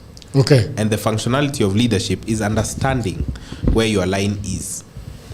And he said that I did not create the one-term movement. I found people in one term. I only ran ahead and led them. He says that all the time. And he says, I know if today I wake up and decide to work with William Ruto, I will go to William Ruto alone. Na mimi umaarufu yangu yote inaishia hapo. So I can tell you that one is something that is not on the table. That is why you're seeing there is a huge campaign around the mountain area to try and dispel any scent of Ruto within Mount Kenya. We can deal with affiliates of Ruto in a different way. But Ruto himself is not going to happen. That's why you see the PSAs, the CSAs, the government workers are constantly looking for a safe haven to land in within the mountain because they know. What does that mean, safe haven? Consider UDA hell, political hell. Okay. And consider anything other than that as heaven or purgatory. Right now in the mountain, DCP is heaven. Yeah. Anything else is purgatory. But And then- purgatory but- that you're seeing yeah, right now yeah. is like what you're seeing with PPK. PPK as a party and his party leader have to climb an exorbitant high mountain in order to try and dispel the notion and get rid of the confusion that is being sown around them. Yeah. Because that is how the dynamic looks like right now. So I can tell you for sure that one will be, I don't want to say anything is that is impossible in politics, but that would be catastrophic for Rigathi Gachagua if he were to do that. Yeah. I think so too. And so what is going to happen to the people that are now still in government that want to go for an elective office right now? What are they going to do in your estimation? Are they going to say sisi tulikuwa tunakula na tumerudi nyumbani? Sahi wacha nikwambie. I don't know if you've ever heard the story about Mau Mau. And the Mau Mau used to, when they fought the white man, their bigger problem was not the white man themselves. It was the informers within the Kikuyu community. So much so that if a Mau Mau fighter met two people, one of them was a white man and the other was an informer, and they had one bullet, they would shoot the informer. We have gotten to a point where, and this is coming from a very young man in the mountain politics, but if you're a good student, you don't wait to learn by your own turn. You learn from historical evidence. Okay. Right now, we have gotten to a point where people are asking ourselves, people like the Secretary General of DCP, John Methu, started talking about the ills of the government especially during the impeachment time. He was very eloquent about it then. He has suffered through that whole course. They're asking themselves, if John Methu, Karungo Wadhangwa, the Kipiri MP, Wanjiku Wamuhia, suffered that much at that time, and you could not sacrifice your position similar to them, what makes you think that we will give you even a bit of grace when you come? In fact, now the conversation has changed, because you heard Rigathi Gachagua say, it is against democracy for me to say people do not come to DCP. However, he has realized as well, and this is my own estimation as a strategist, right? He has realized that he has managed to convince his electorate so much about the ills of William Ruto, UDA, and anybody around that affiliate, that UDA is poisonous. So much so that now he's saying you can come to DCP, but you will deal with the people. Case in point, the MP for Gatondo South. The MP for Gatondo South recently, Kagombe. Kagombe means what in Kikuyu? Don't put me in fire, but no. It has a meaning, but that you can't say. I can say, but then it will be misconstrued. By who? And it is also immaterial. Yes, immaterial. Yeah. Let me tell you. Kagombe himself. How is it immaterial? Kagombe himself. Material, Mr. Joaquim. Kagombe himself Let us ride. has been on record saying that he does not see anybody with the acumen to take on William Ruto in an election. Then fast forward 8 months later, now he has switched and he is calling Rigathi Gachagua the sixth. Now, in that balance of probabilities, in the past, what would have happened is like ni mtoto wetu wacha akuje. Now, anaambiwa wewe kuja tu, but we will deal with you at the nomination stage. And that is what Rigathi Gachagua has allowed to happen. So I can tell you, those people who are thinking that they will jump to friendlier parties within the mountain area, the people have not forgotten. The people have not forgotten where these people were when it actually mattered to them. And I've consistently told you, Mount Kenya, before anything else, is about representative democracy. Yeah. I don't seem to be having internet on my gadget. I don't know whether you guys are watching. Yeah. Yeah, I'm the only one who is having a problem. Let's go to the Constitution, and a lot of sorry. A lot of issues are coming up, and Odhiambo has constantly made so much noise, Mr. Jeff and Mr. Joaquim, about the issue of the 2010 Constitution. And Odhiambo wants to have referendums. Have you heard him talk about referendums? I have, and I have been very vocal against it because you've been vocal against it. Yes, it will sneak in some things there that I don't want to hear being snuck in. Oh, is that so? Yeah. Yeah, and so I wanted us. It's just shy. Who? Not sure. There's one part that Odhiambo keeps on talking about that eventually, he says that anataka parliamentary system. Under what a parliamentary system, that one we can live with. No. Let me tell you, we want to choose our president. No. We can can. you imagine Kagombe choosing a president? No, let me tell you. Hey. No, imagine Kagombe choosing a president. Let me tell you. What kind of president will he choose? Can you allow me to make my point? Let me make his point and then I will talk. Yes. I'm saying there are bigger things to worry about than a parliamentary system, in my opinion. Correct. For example, if a constitutional change is going to be masqueraded into bringing an extension of term limits, that one I cannot be on board with. So those are the kinds of things that will happen when you have to have a conversation around a referendum in Kenya, because now there will be somebody who will be placed within that opinion taking exercise that will say, unajua hii katiba hata tukibadilisha tukue na president anaweza enda 7 years, a maximum of 7 years, 2 terms atoke. What does that do to the current sitting president? Another term. Exactly. All right, so let's talk about it. Okay. Yeah, go. Odhiambo, yeah. What I wanted to talk about is because I wanted us to look at some of the problems that we have with the 2010 constitution. Why can we start from the gains? From the gains. Yeah. We can obviously we what are the positivity doesn't sell.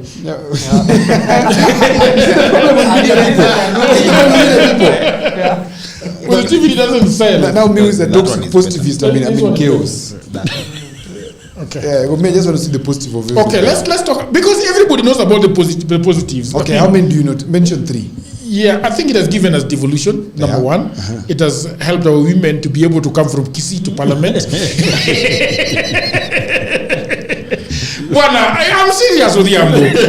I mean, there are places in this country where women would not show up in leadership. Never. If it was not for the 2010. I'm telling you, Kisii told me that I am very unhappy with that position. And we need to strike it off the constitution. They don't believe in women leadership. No. They don't even sit together with them. So where are you saying Kisii men don't sit with Kisii women? To talk about what? To talk about what? To talk about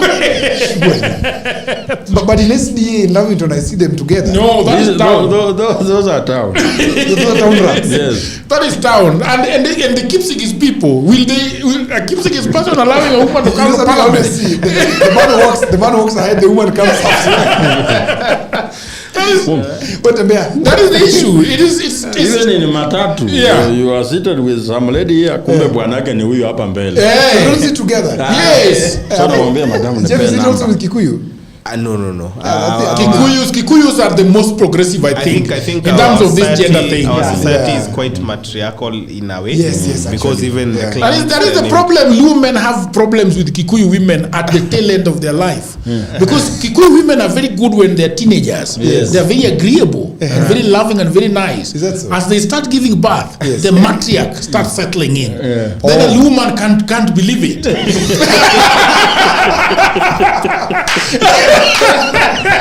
Unanipanga hapa kwa. Wewe unasema mimi niende ninunue mboga. Wewe ni nini wewe? The matriarch sits to that extent. It's settling. Yes. This guy will agree that Kikuyu women, they are very good. In fact, look at a Kikuyu woman who is a teenager, 25, 30. Against a Luo lady. You can't go for a Luo woman. But Pembe. The Kikuyu ladies are going to have a field. They are very good. They are very good. But then as they begin to sit down and spread their wings and their roots, yes, that's when a Luo man realizes, kukaliki. And then it becomes difficult and divorce rates with the children. The divorce rates between Kikuyu men and Kikuyu women and Luo ladies, Luo men are at the roof. But there's also something that's being said. I know someday we should ever talk about it somewhere. Yeah. That most Kikuyu children are actually Luo and Luya. Maybe. Hata huyo jamaa tunaona nakaa mjaribu sana.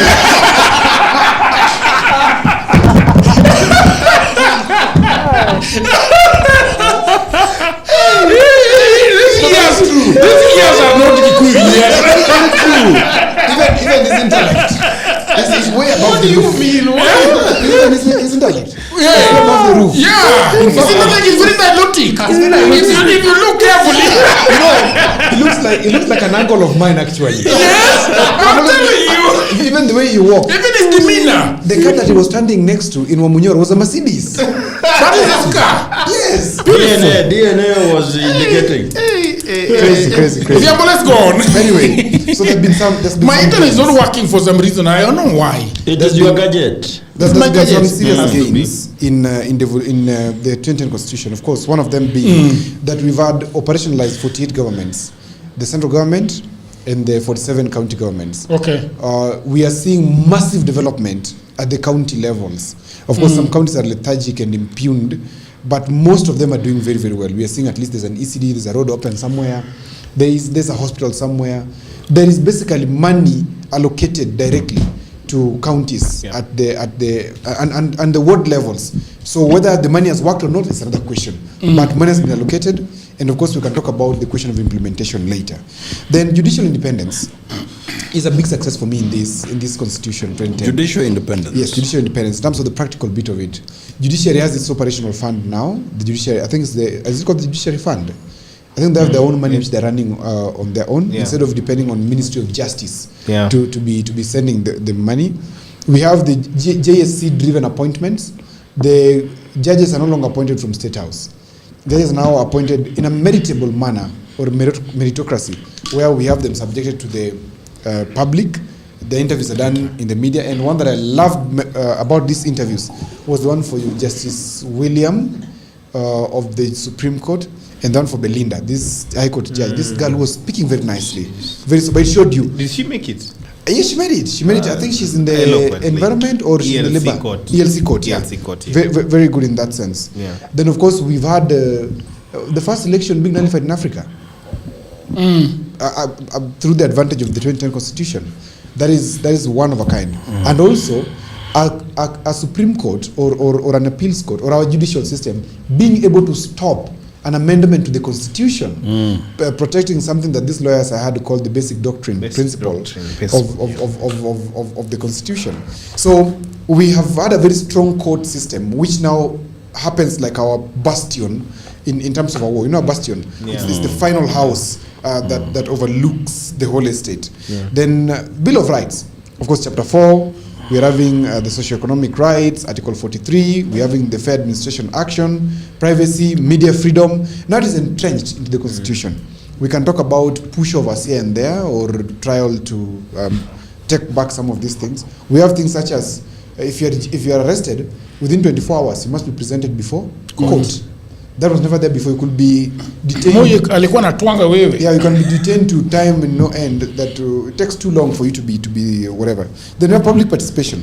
Articles 10, 118, 174, 196, which has made governance a governance principle. Okay, public participation, a governance principle, where you cannot just create things out of your nonsensical thinking and then force the people with it.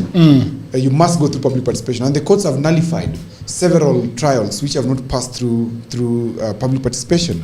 Then of course we have the Chapter 15 commissions, the independent commissions of the Constitution, that is EACC, Commission of CAJ, Administrative Justice. We have Kenya National Human Rights Commission. We have Auditor General. We have the Salaries and Remuneration Commission. We are now advocating in the new front that we have the Office of the National Rapporteur. The IPOA office should also be an independent commission inserted there, and very many more.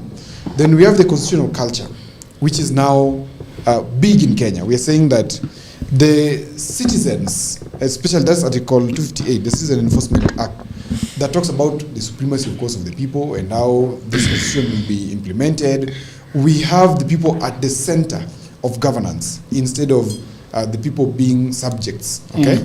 Now, strongest pillar, of course, of this constitution for me is the devolution pillar. That is the strongest. Hii wa Matangi. Hii wa Matangi na Waiguru hii. Na hata huko mabentana nitawaonyesha vitu mzuri wamefanya. Just don't show us the pyre. I will not show you the pyre. I will show you county government projects that have been done in Homa Bay. Because I'm not here to talk about negative The news. stadium?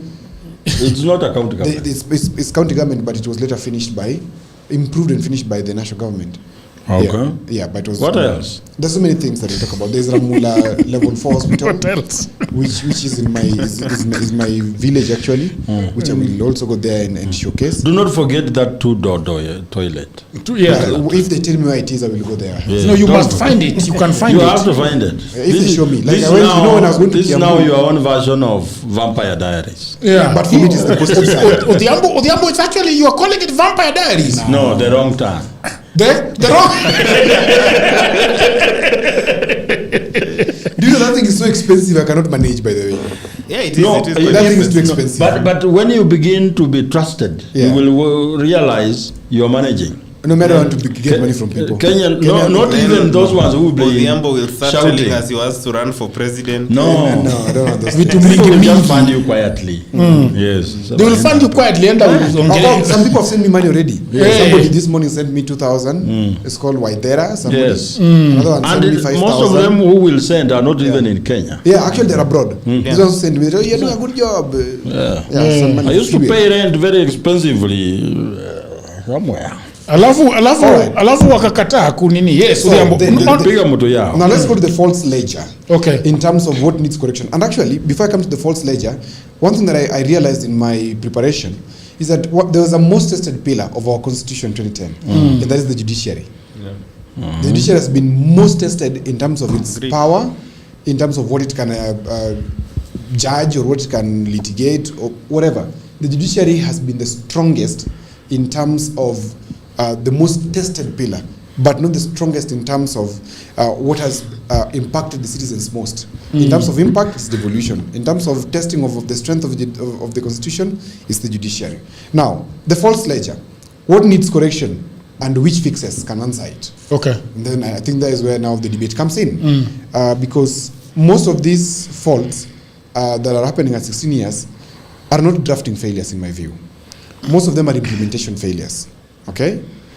Constitutionalism has very many views in terms of how it should be seen. Some lawyers look at it as a suggestion. Yeah. Some governance people also look at it as a suggestion. Some look at it as an advantage document where you can manipulate your ways into particular positions.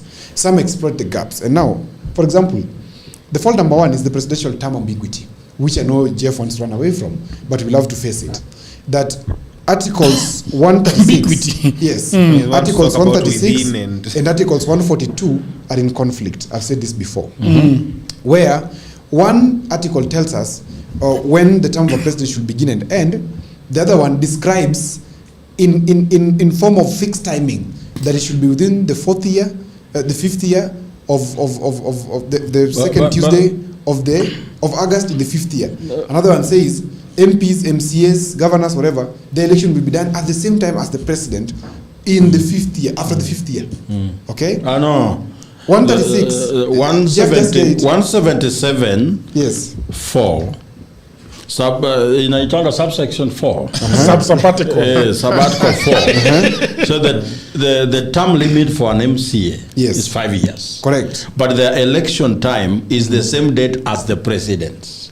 Good. So we are talking about two things. There is a term limit and an election cycle. Exactly. So that is there's an ambiguity which cannot be answered by politicians or parliament. It has to be taken to the people. And I'm not talking about extension of a term limit. What are you offering as a... My proposal is we must define in calendar on what day does the term of a president end? On what day? When the day that the first ballot should be cast.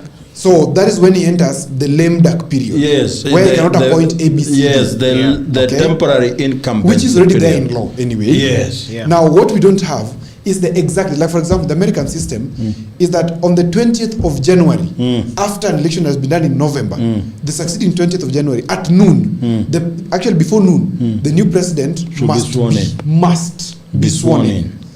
And it's very clear. So there's nothing about a war somewhere, what somewhere. They did not envision a Supreme Court melee. Yeah, and that's what we're saying here now. We should not have these serious questions. It should be that once the election has been done on the second Tuesday of August in the fifth year. In the fifth year.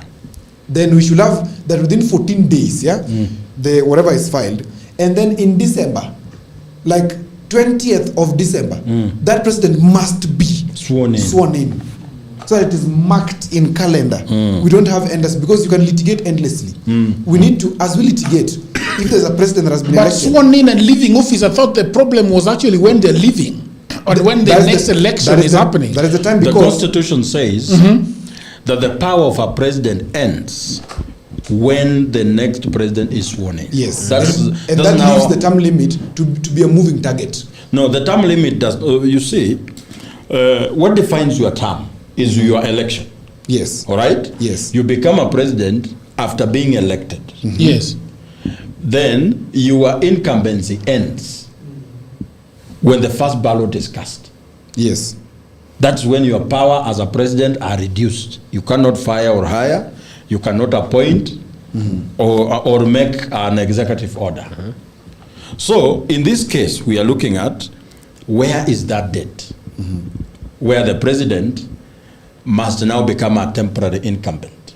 Is when the first ballot is cast. And it is defined in law that it's the second Tuesday of August in the 5th year. As we speak today, President William Ruto is a temporary incumbent. So let's look at it in this manner.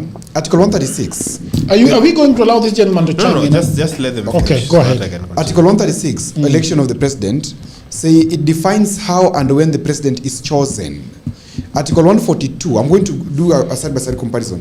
Article 142 talks about the term of office, defines how long the president serves and term limits. Yes, we do not have a 5-year term limit. Now, in Article 136, the second Tuesday in August every 5th year or following a vacancy under Article 146, which means resignation, insanity, everything that is declared there. In Article 142, it contravenes this provision of Article 136 by saying it is an event-based timeline. It's not a calendar timeline. And that is what I'm disagreeing with. Event-based how? Event-based in the essence that it begins on the date of swearing in and ends when the successor is sworn in. So it depends on events. It is not a calendar date. Okay? That a new president takes over today. If we are going to have war for 10 years, we cannot have a new president. Even if they've been elected somewhere, we must just keep on waiting. With the temporary incumbent. Exactly, the temporary incumbent. And that's what I'm saying, we must correct it. Because We must have a timeline. We must have a timeline That in calendar. From your temporary incumbency to the date that the other one is sworn in. Yes. And I think I agree with that one we must correct. You see, the reason why I didn't even chime into this, because I don't think there's much to challenge there or to debate there, because constitutions, every time you hear litigation Sasa watu wanaita Raila Odinga hapa ametokea. every time litigation happens, Sawa. you will find that one argument that advocates advance in court is nothing would have been easier for the framers of the constitution to say other than, which then mostly when that argument is advanced, it is to say that this ambiguity we are discussing would have been very easy if the framers of the constitution wanted to kill the ambiguity. Yes. But if there is ambiguity, then they left it open for interpretation subject to the circumstance of the day.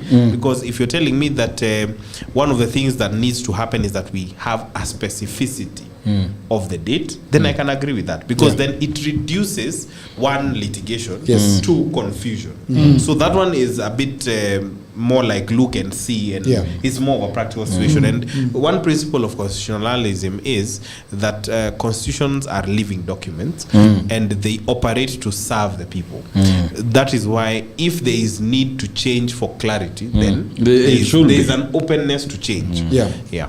Good. So then we go to the fault number 2, which for me is public participation. That is public participation. Okay. Let me see that. Where was I? Yeah, which? Yes. In terms of the participation of the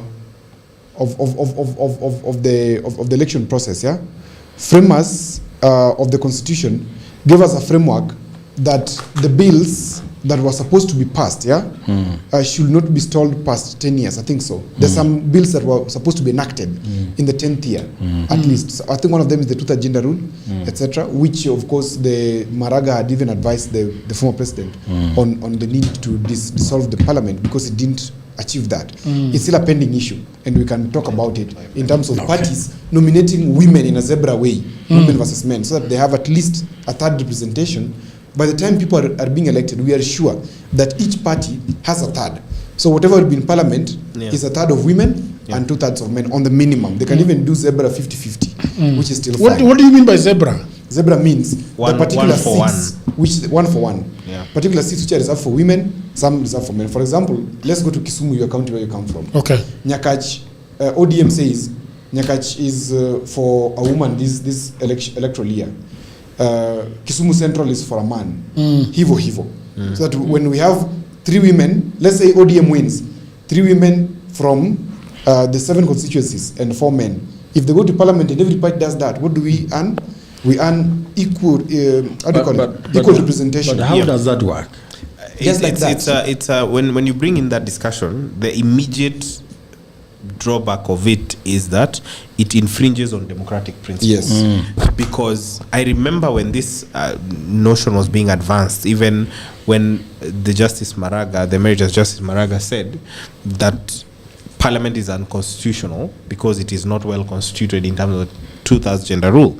That was one of the proposals that was being floated about, that at the end of it all, this is a solution that can be done at the party level. And to an extent, having served in a bit of party technicalities, there are lists that are submitted to the ORPP. And those lists have to be gender compliant. For example, you cannot submit a list that has 0 women. It has to fit at least 2/3. So I think what Odhiambo is talking about is towards the elective side of it, which then will always have that caveat of how democratic is it if you dictate to people that this constituency falls for this gender, then it brings an obvious problem. It would fix a practical issue that he's talking about. However, it will bring another democratic challenge on this other side, because then you're dictating to people that it's not totally your choice, it's us giving you a choice to make, which then turns democracy into a bit of autocracy in its construction. Okay. Yeah. In your Udhiambo, do you want to go on, or shall I ask? If I wanted to ask him what are some of the problems that you have with the Constitution of 2010 now that we are celebrating the 16th here in its operation. What are some of the problems that you have with it? I think one thing I know about the law, having studied the law and seen how the law works, is that Kenya is not short of legislation. Okay. Kenya is one of the, I would say, best and to an extent overly legislated countries in the world, not even in Africa, in the world. We have a very progressive constitution, and a lot of failures within the constitutions are implementation problems based off our practicalities as Kenyans. Okay. So, for example, we overcorrect with law. As opposed to responding to what is practical and current, ongoing in our society. Okay. So you'll find you have a law for a situation that clearly does not suit the circumstance, and this presents an overall problem in how the constitutional performance is looked at. Okay. For example, if you look at when we talk about something like Article 33, which is media freedom, they just recently did a survey across the world, and in 2026 media freedom has never been lower than it is in the country. It doesn't mean that a lot of states and countries are outrightly autocratic. However, it means that those same states are open to collaborating with autocratic states. That means the press freedom that you have in your country is not guaranteed if you report about autocratic tendencies in Tanzania. And we have seen this happen.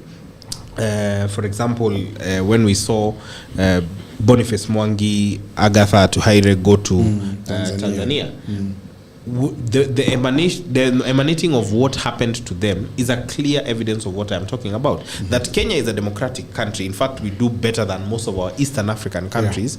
However, when things like that happen out there, it is even suppressed, and those news are better received on social media than on mainstream media. Those are some of the problems that you find with the constitutions. For example, media freedom. We'll talk about other things such as even county governments. There is a proposal that the county governments should get at least 35%. And up to now, we've not implemented it. Yes, it is impactful, as Odhiambo says. However, we have not achieved its full implementation capacity, and that speaks to more of implementation and less of changing the constitution or amending the constitution. Also, there is the other question of which now is something that President William Ruto is grappling with, and this is my main fear within. Even as Odhiambo and Joachim will talk about the nitty-gritties, this is my main problem with a constitutional conversation.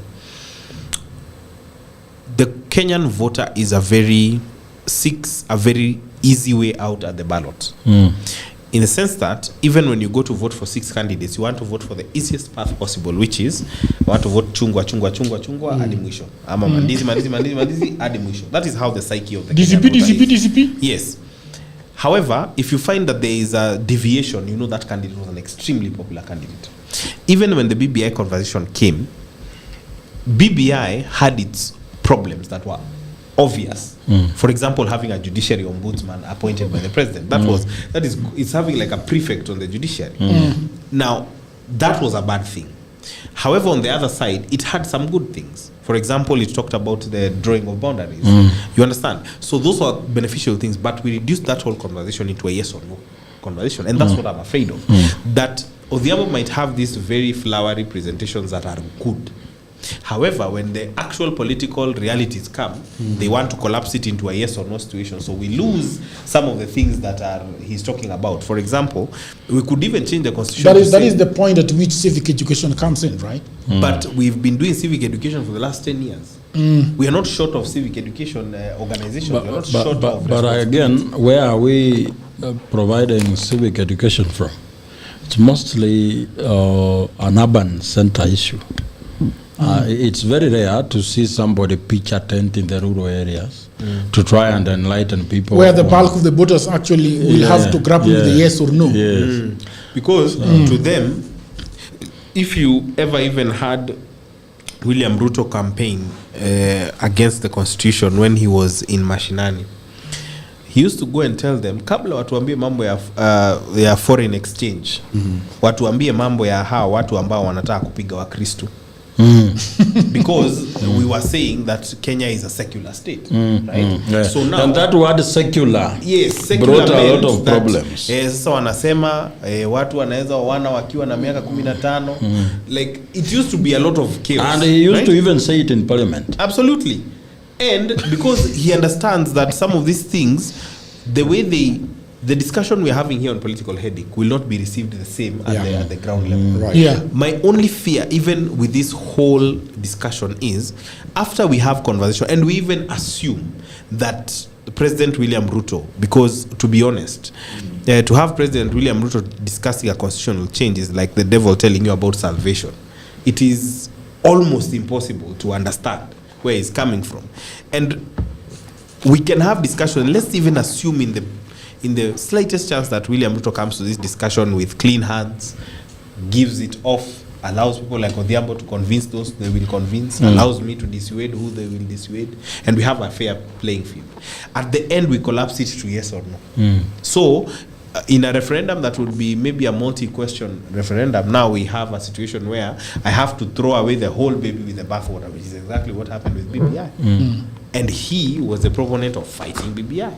So now he's talking about institutionalizing the office of the Prime Cabinet So Secretary. you will propose a referendum that has a multi-question. Let us struggle with that. I would rather that a multi-question referendum. Yes. I would rather that a problem we deal with. So the clauses that does not get votes are done away with. Yes. And we only go with. What will happen is it will.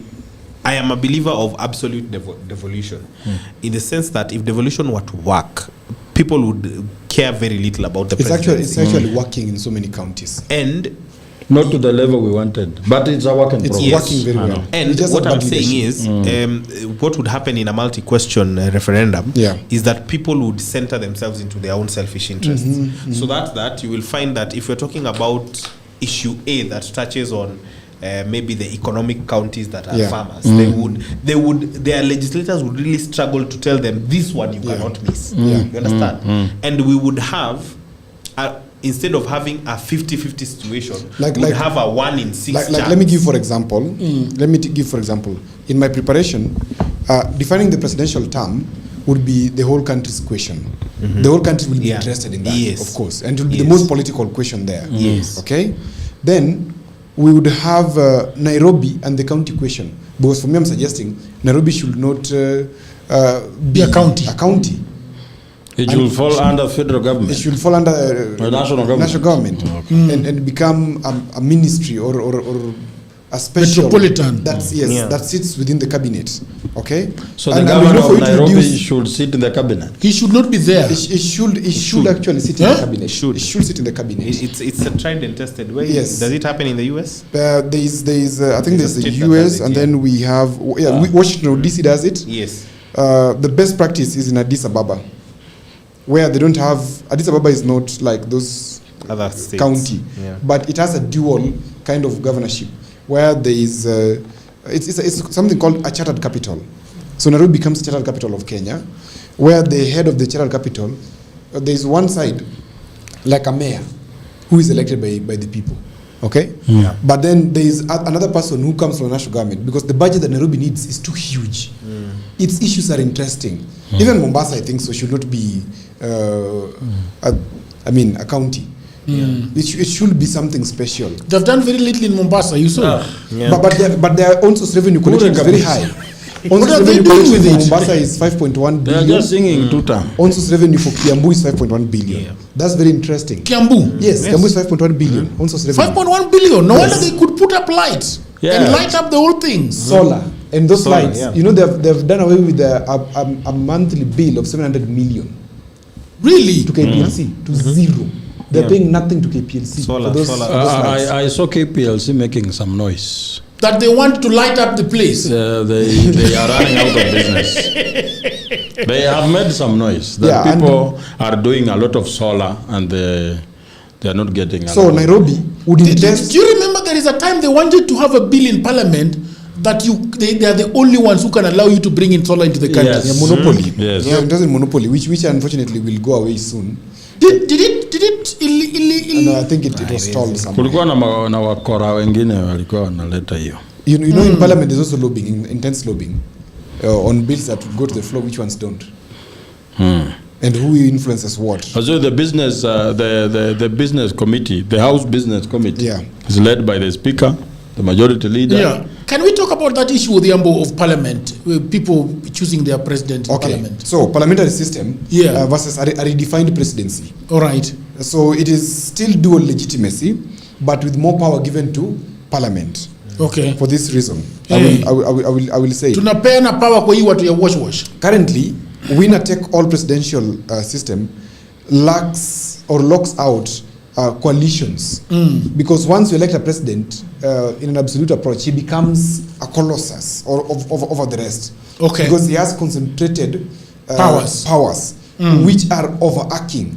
Parliament is only left to stand by the fence and let's say budget, and even that budget they are cajoled onto what to do on that particular budget. And so Parliament simply is a bystander in serious governance issues, because they can be overridden, because the pass is not with them, the resource pass is not with them, it's with the executive.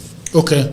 Now, I'm advocating that we move to a hybrid of parliamentary system where parliament has high responsibility to the prime minister, and a presidential system which, yes, a president there, but weak. He operates on the advice of the prime minister. Is he going to campaign like we are campaigning now? Of course, he campaign, but it is going to make it less problematic. In mambo ya Xava. Okay, then how do we end up with the president? Elected by members of parliament? No. How? A president cannot be elected by members of parliament, in my view.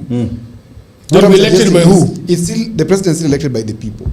Okay, but Then but the governance of the country, the president remains as the head of state. Like we are electing our chief ambassador, our chief spy, our chief. So our main representative is Yes. like a legislator in the executive. is like he's a big senator of the big country. Exactly, he's a big senator of the big country. Yes. Okay, but the issues of governance cannot be concentrated in the hands of one person. Because what are the items on the of this governance? What are some of the items? One is okay. So let me first begin with the policy.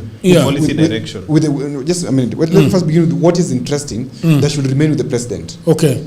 The military must remain with the president. Okay, in terms of calling for war, calling off war, upon the advice of the parliament. So he works upon the advice of parliament. Then foreign affairs must remain with the president. So those two key institutions remain with him. Coordination of the national government. How about the police? No. Interior? No. Those ones are within parliament. For this reason. I know it's weird, but just listen. I like it. Yeah, because one of the questions I wanted to ask you guys when we were talking about devolution is whether the police should be devolved. I believe so. When we elect I believe police should be devolved. When we elect sheriffs, it does a lot of devolving of the police. Okay. Because now the sheriff is in charge of that division. Anything that happens security-wise within the division, he's the one who hires and fires the police. The police, like the LPD. Police become an independent constitutional body. Because right now the police are operating at the whims of the Ministry of Interior. But it should be an independent body. Independent, fully independent. So the sheriff should hire police? Yes. Yes. They should hire the police. Yeah, I think because kama Ruto anahaya na nakupea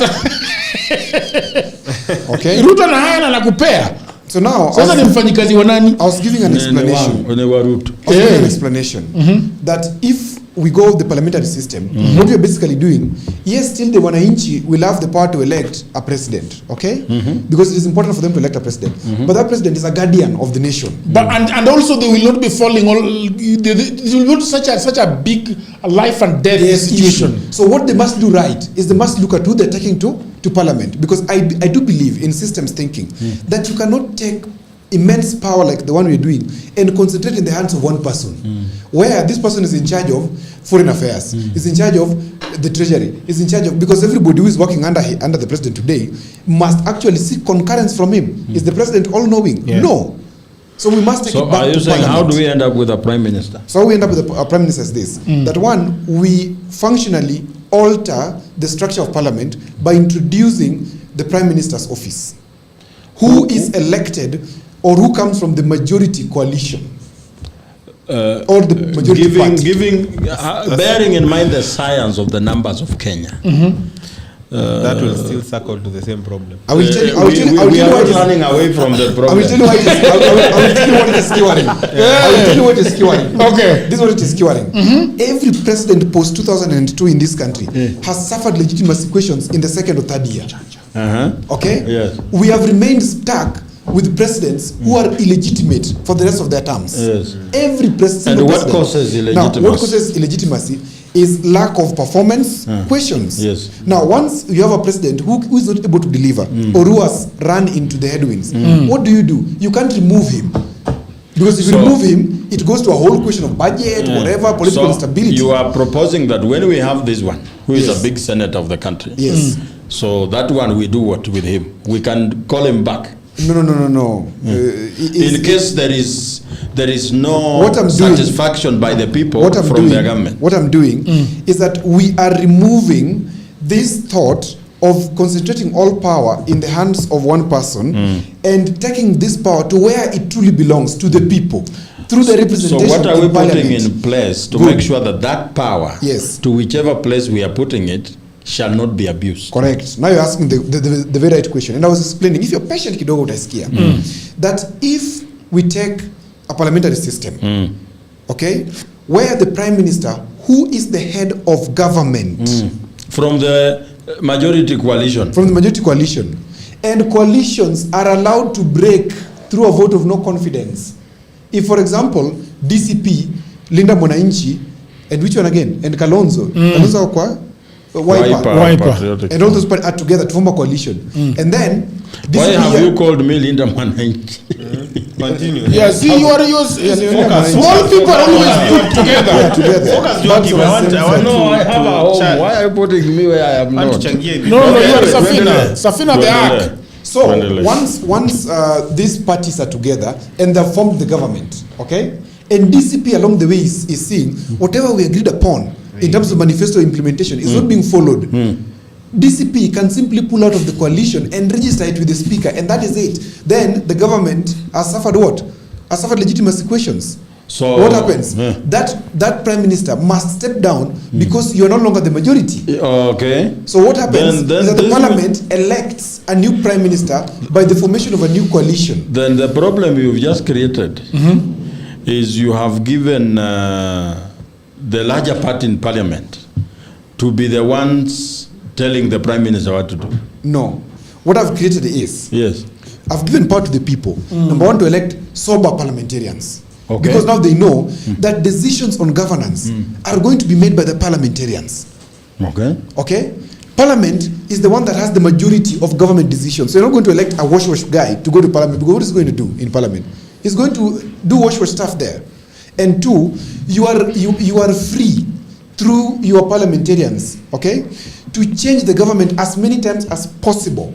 So before the next election. Yeah, let's hear from this gentleman, and then I can also hear from. Just to ask, you sound like you described the UK system of governance. I'm borrowing from it, yes. So yes, what problem are we solving? Because that is where I'm grappling. I'm coming to your answer. Because the way I see it, if we talk about a parliamentary system, let's take the one that South Africa has. Yes. The only time that they have truly felt the parliamentary system is in the last two election cycles, because ANC has not been able to muster up an absolute majority. Correct. Because it's the parliamentarians that choose the president. So the party with the most MPs gets to elect the president. But now because DA, EFF, and what's Zulu's party? There's another party. Umkhonto yes. Now because none of them has been able to achieve an absolute majority, they have to come together and form a coalition in the process of running governance. Yes. Only then do you truly understand a parliamentary system and its strengths, because then there are natural checks and balances. Because now DA will come with their protective thought process, EFF will come with their radical ones. You have to work together and somehow find a balance. However, what you're describing, Odhiambo, then only works if the electorate is enough and that to elect your parliamentarians. Exactly, that's my point. Because now, where we are headed, to me, and this is my opinion, it is not practical in the next two election cycles, and I'll tell you why. I am, as much as I do believe in absolute devolution, I look at our system where Parliament has the absolute power. In fact, when I think about the representation of the people and governance of the country, Parliament is the first shield, it's the tip of the spear, because they represent. Your first duty as a member of Parliament is representation. Before oversight, before legislation, representation is constant and continuous throughout your whole term.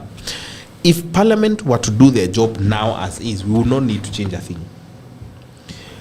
What Odhiambo has fallen into, and it is the cycle of Kenya. I have just said we overcorrect with the law. He is overcorrecting with the law. He is creating this quasi-complicated / beautiful solution for a society that has a solution ready-made right now, if only we had manners. Because it is a mannerless question. Now, allow me to just chime in there. The problem we have in this country is two, majorly. One is an idiot voter. So how do you legislate it? So, just a minute. An idiot voter. Because the idiot voter today does not know what the role of parliamentarian is. They think a parliamentarian ni mtu ambaye amempea pesa.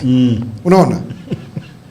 When this person realizes that, look, why do you think that these voters are very keen and over emotional and over whatever about the presidency and not parliament, and not even MCAs, because they take the power and responsibility to the president's door. Everything is taken to the president. They have devolution, but if economy is not working, they still look at who?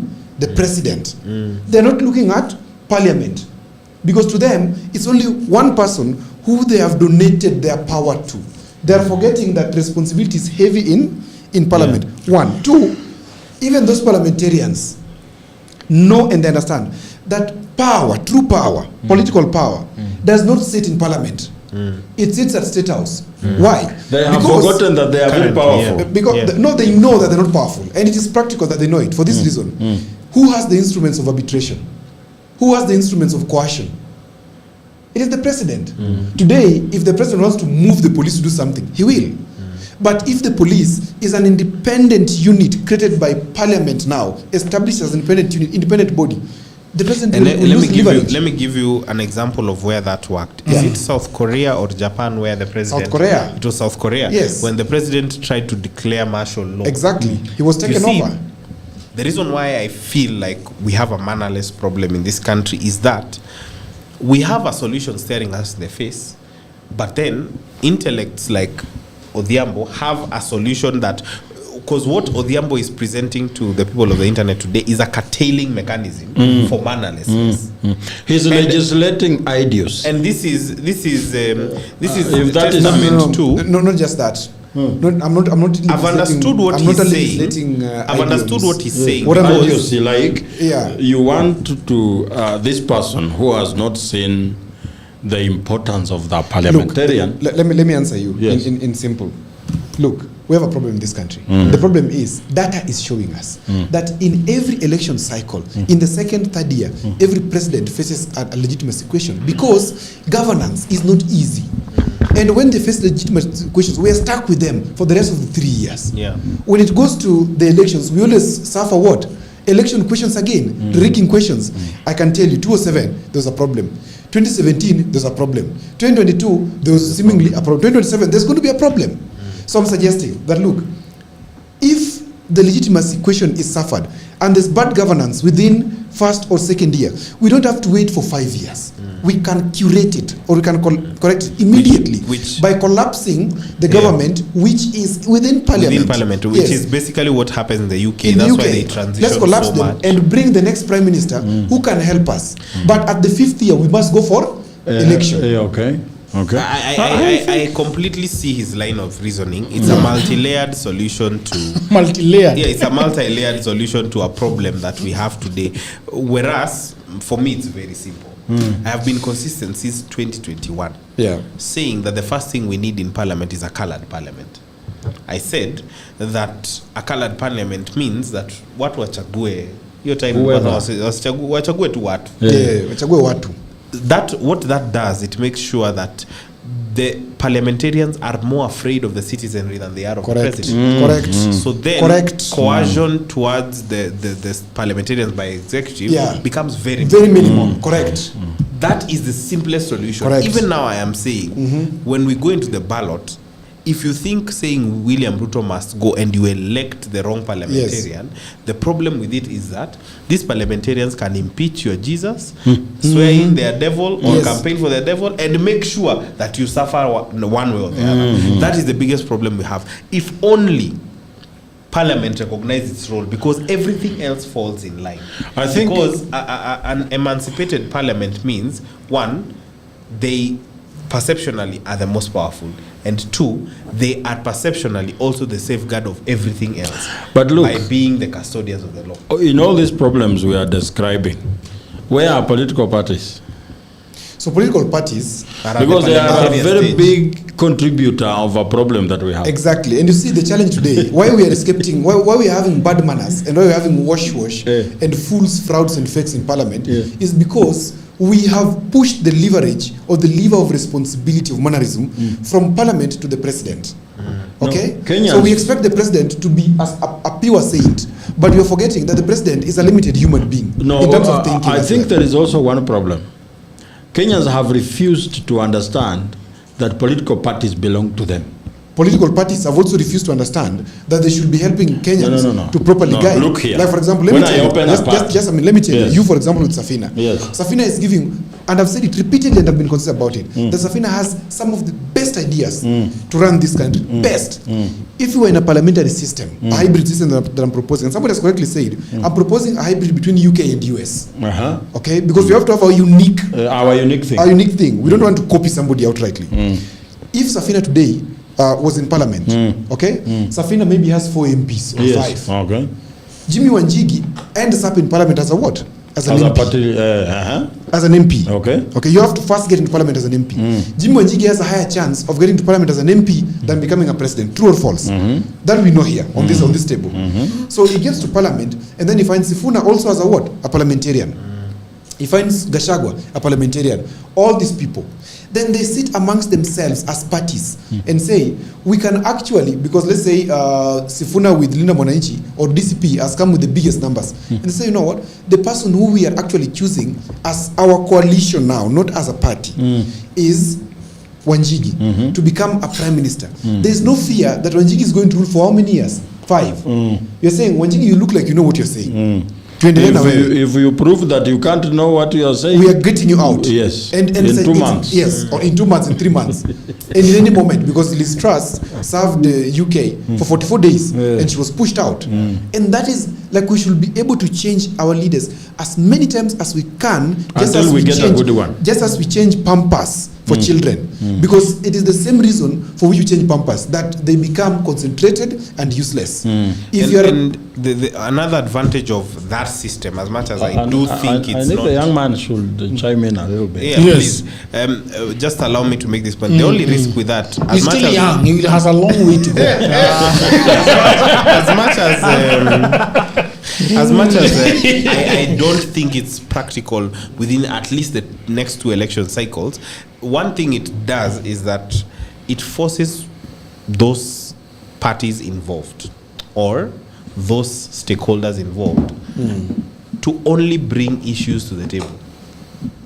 For example, you will find that in a parliamentary system, one party is a social democrat party, the other one is a right-wing conservative party, the other one is an extreme conservative party.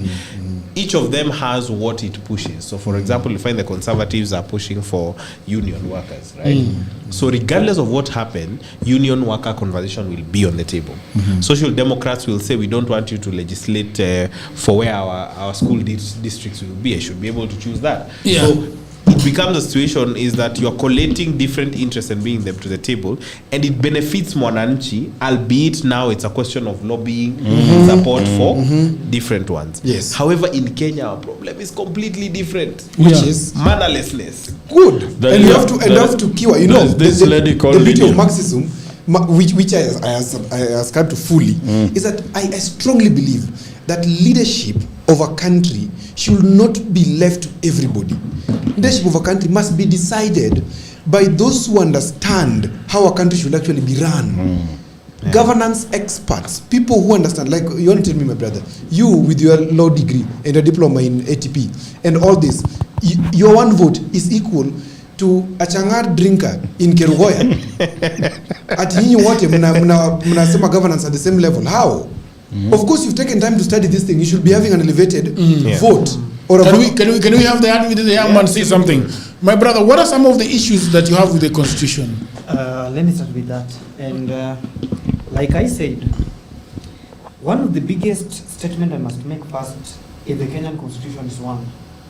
We had very progressive individuals who came up with the whole model. But now we have retrogressive and regressive individuals who are meant to implement the whole program. Now, let me start with some of the gains. I only have 4 because, like I told you, today I have only few things to put across. When we talk about the gain, number 1 is judicial financial independence. And I disagree when they said we have judicial independence. For me, I'm going to frame it judicial financial independence. In that the budget meant for judiciary, it is very automatic. And it's therefore not being issued on the plight of a presidential structure whereby the president who is saying, let us give them even 2 billion, 10 billion like that. Number 2, we have a devolution. Since independence, we have had problems to do with an equal distribution of both human and natural resources in this country, but mostly human resources at the end of the day. So at least devolution has been opening path for some of the counties, especially those who are feeling that they're marginalized, but not the ones we saw the other day complaining about marginalization. We have counties like Garissa, Wajir, Marsabit, Samburu, Laikipia, etc., who have been feeling or who have been wielding that sense of marginalization since independence. At least we have that. The third one, we have a clear distribution and division of labor between the executive, judiciary, and the parliament, legislature as an arm of the government. There was a time we had a president like Moi when the decision used to make at the State House was being followed by all arms of government. Today, even if all these arms are not independent in the first place, yes, we must agree on that, but at least there is semblance of democracy. Parliamentarians can sit down, make a decision whether they have been influenced by the State House or not, but at least we can see that, we as Kenyans. Then, the last gain of the Constitution 2010 I'll be talking about is appointment of cabinet secretaries. The Independence Constitution was strict that a cabinet secretary must also double as a member of the parliament, whereby you wake up in the morning, you just appoint your friend as a cabinet minister for finance simply because he's your friend or is a member of parliament coming from your political party. But at least today we have a situation whereby even if they're appointing their friends to be the cabinet ministers, or even if others will come and bribe them to be appointed, at least we have semblance of professionalism. It is because of 2010 Constitution we saw people like Fred Matiang'i in some of the dockets. It is because of the Constitution we had Professor George Magoha leading one of the very important ministries. And now, going to the problems we have faced, number one, we have failed to fully implement the Bill of Rights. That is chapter 4. For the first time in the history of this country since independence, even we had retrogressive leaders like Moi, but I never saw Moi coming and telling police officers that shoot them. In fact, in a democratic country, today William Ruto will not be president. There's some of the things if you just say, if you're in power in any democracy, then it's either you resign, or they force you to resign, or you surrender to revolution. But we have a situation whereby a leader will just come and do something in the sense that apart from the people having their rights, they also have their own rights. The second problem we have seen is devolution of corruption channels. And this I must say, yes, we have devolution of governance. At the same time, we have devolution of corruption channels.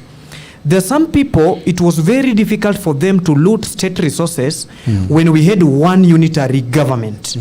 But now that we have devolution, that is why you see them, they now move from cabinet ministers and run back to the counties so that they can be governors for 2 terms, use the 2 terms to loot dry those counties we have been seeing.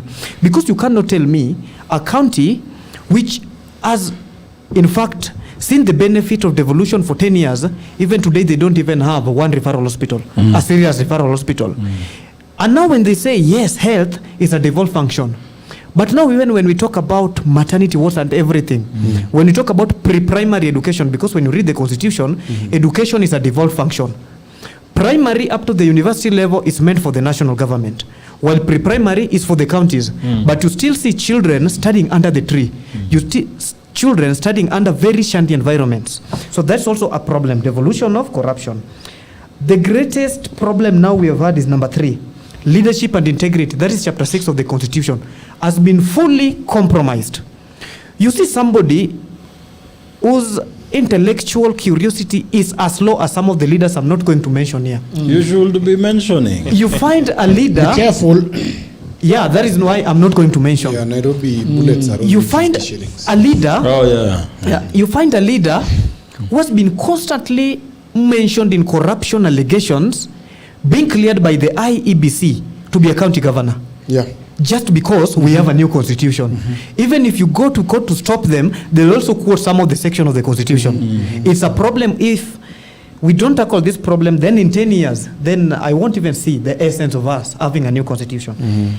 All right. And the last problem is about implementation of the constitution. Yes. We have individuals, like I'm not going to shy about this, President Ruto.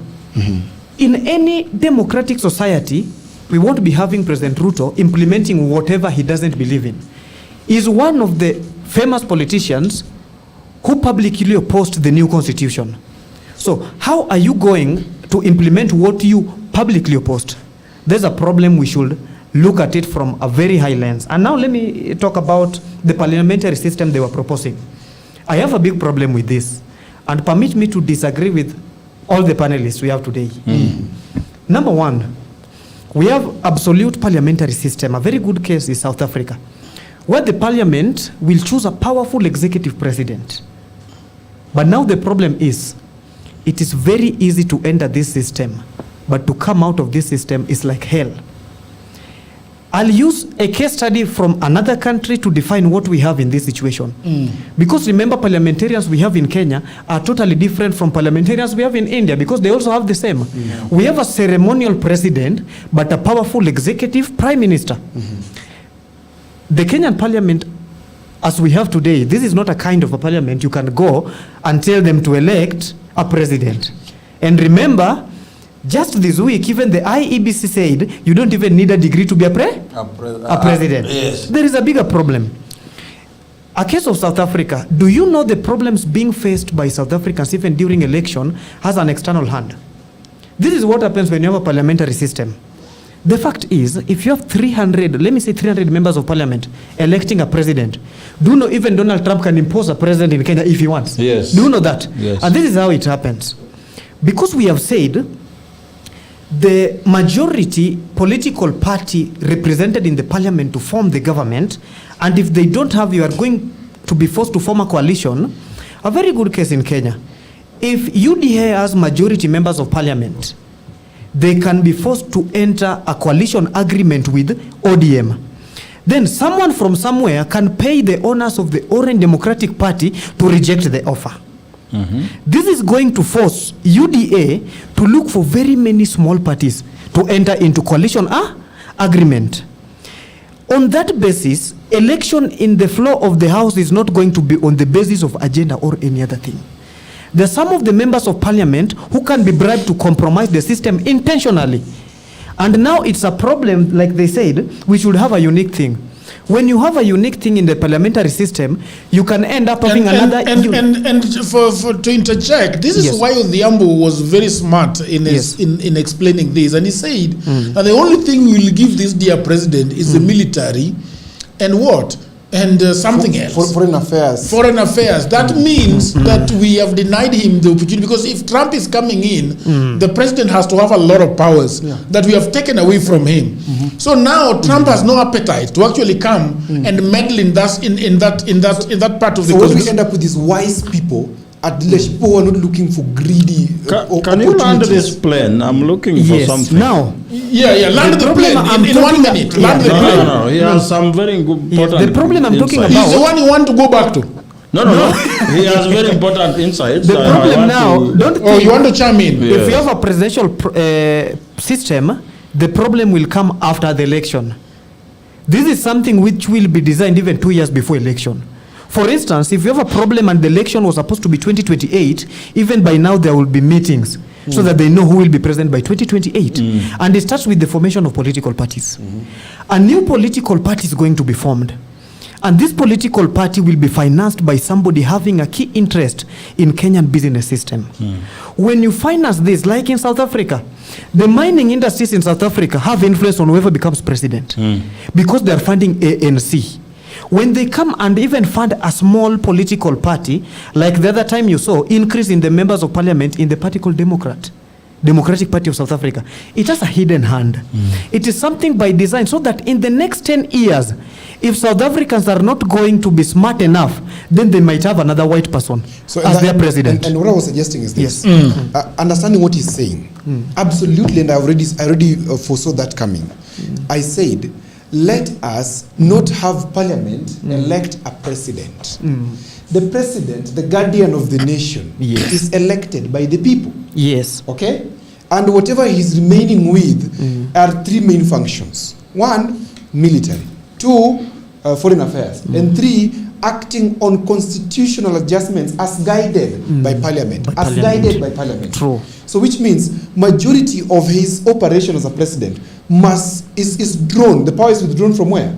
From parliament. From parliament. You understand? So we're not going to have a situation like South Africa. Later we're going to have a situation like UK. We're going to have maybe a France kind of situation where we elect parliamentarians through whatever party, and it is going to elevate the conscience of the people. Because today, the people are not looking at parliament as a very serious thing. Wanafikiria parliament ni mbunge tu. So how do you end up? The Kenyan society, I understand you, Odhiambo, but the Kenyan society is not ready for that. Because That's look what at I the said. constitution. And I don't know why you that's disagree with me, that's what I said. Yeah, And that's the why we're Kenyan talking. constitution assumes that all Kenyans are literate, that that's- you understand everything. and that's why we are talking. And now when you have this, the same way you have said, Yeah. but from the early explanation, as much as we are going to vote for a president, we are also going to have a serious and powerful executive prime minister. Yes. But with the Kenyan parliamentary Who can be system, moved any moment who with a can vote be of no moved in confidence. any system? No, he can only be moved Yes. by a genuine parliament. Yes, and Remember, you know now we have compromised the composition of parliament. And Yeah, another problem I with don't know- that is I that want to convince you, but Yes. I don't know if I will. Yes. I want to convince you to look at it this way. For example, a young man who speaks the way he speaks, the people already know that, hey, we should not elect people who are going to parliament to sleep. No, he could be very eloquent, understanding of governance issues, but doesn't mean he's morally good. Yes, he can be So- compromised and so one thing we can't with some do- few coins. One thing we can't do is police morality. yes, Okay? Very because the underlying force, which is very effective, unfortunately, in nature, is evil. So let me ask you, to check this Odhiambo. evil, let me just answer. To check this evil in parliament, there are constantly competing interests. Okay? And these constantly competing interests are no longer at the whims of the presidential decree. Very true. They are now at the whims of a collective agreement within parliament. So that if a coalition agrees that they're going to massively conspire against the people, they're going to lose the support of these people. So you are putting the biggest safeguard to be the people. To be the people. to be the people. And Yes. in this case, that's my problem because another We are not I have a ready case yet. study of what happened in No, Senegal. why are you saying the people I are In think the stupid? parliamentary process- system, I think the do process. you know Are you the saying that most the people are powerful stupid? and the second most powerful political leaders can also gang up together against the people in this way. One of them will say, let me go and become the president. Then the other person, whether he's a position leader or not, can also be positioned to be a powerful executive prime minister. And now, do not think that in this case, the decision which has been made by the people will be true definition of what leadership is. Okay, then that brings They me to will a rig question. I am election, thinking and in the about Kenyan another context, the my last point is they are going to rig election for majority of members of Okay, parliament. my question Also then- remember that. Odhiambo. Rigging us is Odhiambo. almost an impossibility. My question then will be to you and to you. Okay, we are all agreeing there's a challenge within our governance. Yes. So what is the key word? That's what I wanted to say. Yes. Then for that, Because that means for that's that the proposal. proposal to work, Yes. which is very good, Yes.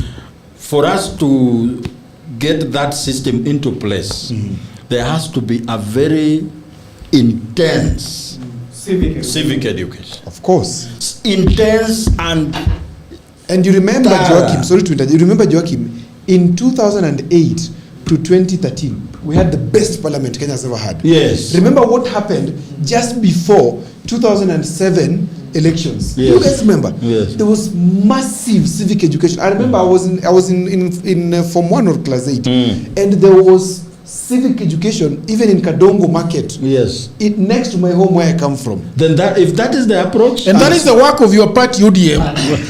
Of course, and even non-state You are saying players. that is the approach, and also look at DRC Congo. Do you know how many political parties do we have in DRC? That's a banana 233 out banana of 234 communities. Comparable. Another So every problem, community has a party. yes, Everybody And has a party. Another So problem we will with be the having parliamentary the system gates is falling that apart. Yeah. another problem with parliamentary system is that venye ulikuwa unasema if we don't carry a proper civic education then every community will go and form a political party. Yes. Then they'll sit down and say, because Rift Valley has, is it 78 sub-counties?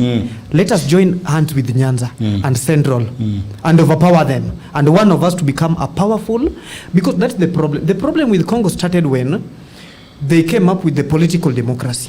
But now the way it was being championed, every community formed their political party. So that if they go to the dialogue table, you come with the mindset, this is our party from Central. We are from Nyanza. And we are trying to do the It same is not here. about agenda, it's about Kikuyu sitting down and going to Luos and joining hands with and Kikuyu for remember them to that win. today, as Yeah. we are in Kenya, we're already there. Yes, already. We're already there because Yeah. ODM is a Luo party True. with a national image.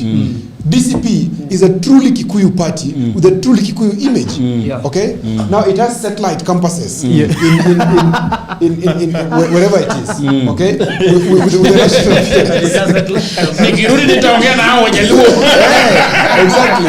Okay, so we're already there. What you're saying, we're already there. And what I'm saying is this: that our political parties keep on dying after every election. Why? Because they're being used as vehicles towards government. And the only party that has stood is ODM in this actively and having members of parliament in parliament actively. So what I would like to see is, can we, if we strengthen our governance structure by pushing it to parliament, we will strengthen the parties, because you will not need to change every year. You will need to identify with an ideology that it's either there's the labor movement, which people who are in the employment sector, etc., are there. Then there's the other liberal, which is normally the capitalist end. They're pushing capitalist interests. I was having an idea. Yeah. Because you mentioned midterm questions. Yes. And I think midterm questions emanate from the question of the election, the general election.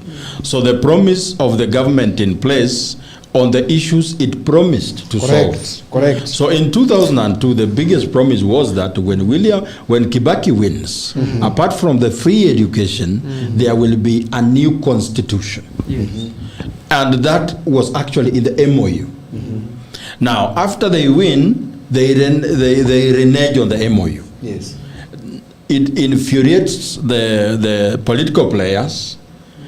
It goes to now mobilizing the people against the government on the promise it made. Yes. It informs the midterm question of 205. Yes. And even in 206, everybody knew Kibaki cannot win. Yes. Now, you get that as one of the midterm questions. Yes. You get to 2013 and 2017, which they did not have a definite promise to the people. They had laptops for children. Laptops for children. Digital transition. Yes. They had stadiums, which they promised. I know, but now, yeah. when you look at the midterm question for 2013 to 2017, yes, there was no proper one. There was no proper one. They introduced something new: theft of public finances. Correct. Which emanated from the Eurobond. So now, just on that, let me just break it there a little. Yes. Just on that. Once Duale, for example, stood on the floor of parliament and said that they are allowing that we establish another account where money can be collected to. That's where the problem now is. If we had a parliament that was drawing its power from the people, they would have refused. They would have refused and said no. Yes. Because if we do this, the people will lynch us. They will lynch us. So my issue and is this. Cited. Now, when you look at now 2022, the biggest promise was on economy. Yes. The hope of the hoi polloi, members of the public that are disadvantaged, was that whatever the rich is having will come to us. Yes. That informed how William Ruto was voted in. 2 years later, it was clear they are not getting what they were promised, and the 2024 happens. So I think as we go to election, in whatever setup we have, is the people winning an election being very much aware of why they were voted in and on which question. And being aware that the people who voted them are constantly waiting. I was telling Jagero that Kenyans have evolved into something very, very, very peculiar. Yes. Right now, Kenyans are going full throttle against President Ruto. Do you know what they will do? If they succeed to take him out of government, they will not leave him to go and wander in the wilderness. They will keep him as their darling against the new government. Correct. So it will be like William Ruto, piga hawa watu kabisa. Opposition ifanye kuna power. Kabisa panda juu ya gari. Our promise of a stable economy. Yes. If it doesn't happen in the first 1 year, William Ruto as an opposition person will be the most darling person to the members of the public. But you see, the public will now be stuck with Yes. a Sifuna or a Gachagua Yes. for 5 years and they can do nothing about it. Yeah. If you try an insurrection, you're shot. Yeah. If you try what thing, you're tried for treason. We should not be there. Let's just go for a snap election. Yes, yes. A change in parliament. Odhiambo, as you say your last words, because we are coming to an end of the conversation. We can pick it another day, for sure. So I will allow you to give your last words. All right. As we finish in a minute or so. My last words would be this: we have established that the 2010 constitution has largely succeeded. We have seen devolution working. We've seen all these other bits like the judiciary, etc., working. Now, what we're suffering from is a moral question that in Article 6 of the Constitution, it has not been ably implemented because the checks and balances are not within Parliament. They are within the executive. It's the executive that is checking Parliament and not the other way around. So when we push, and I encourage Kenyans to start thinking that we have to have a parliamentary system, a strong hybrid, where we can have our parliamentarians hold fort for us and we can recall them if they are not reporting or doing the things that we ask them to do. In a strong situation where parliamentarians know that they are answerable to the people and morality is on the table, then they will start behaving. So long as morality is not on the table, we are not going to have parliamentarians behaving. All right. Thank you very much. My good man, in a minute. Yes, thank you. My last word is that I'll give you a saying. If you hide a disease from a doctor, you cannot hide a funeral from the village. And this is to say that Kenyans must acknowledge first there is a problem. And are we going to sit back, relax, seeing the problem evolving into a bigger problem than it used to be? And therefore, I think the constitution we have, it is just 16 years old. By the time it was being promulgated, it was said it was one of the progressive in the world. We have not fully implemented the constitution.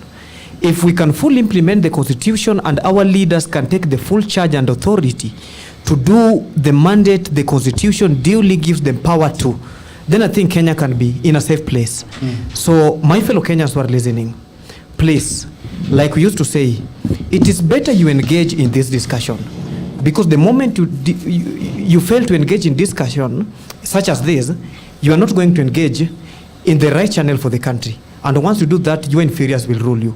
So to Kenyans, please, Constitution is a primary document which is the foundation of this our country.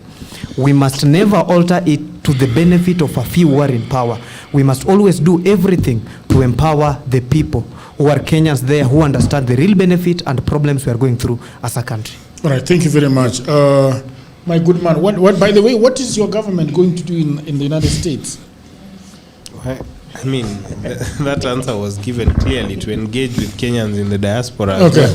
They have a stakeholder conversation to have. Okay. Considering the remittances they make that quite form a lot of our exchange that comes back locally. So that is one of the agendas that they're going to do, and there are things to be discussed with the people who want to see better governance in their country. Okay. So, but in summation of our conversation, as I've said, the Constitution is a living document, and principles of law dictate that the Constitution should not be rigid.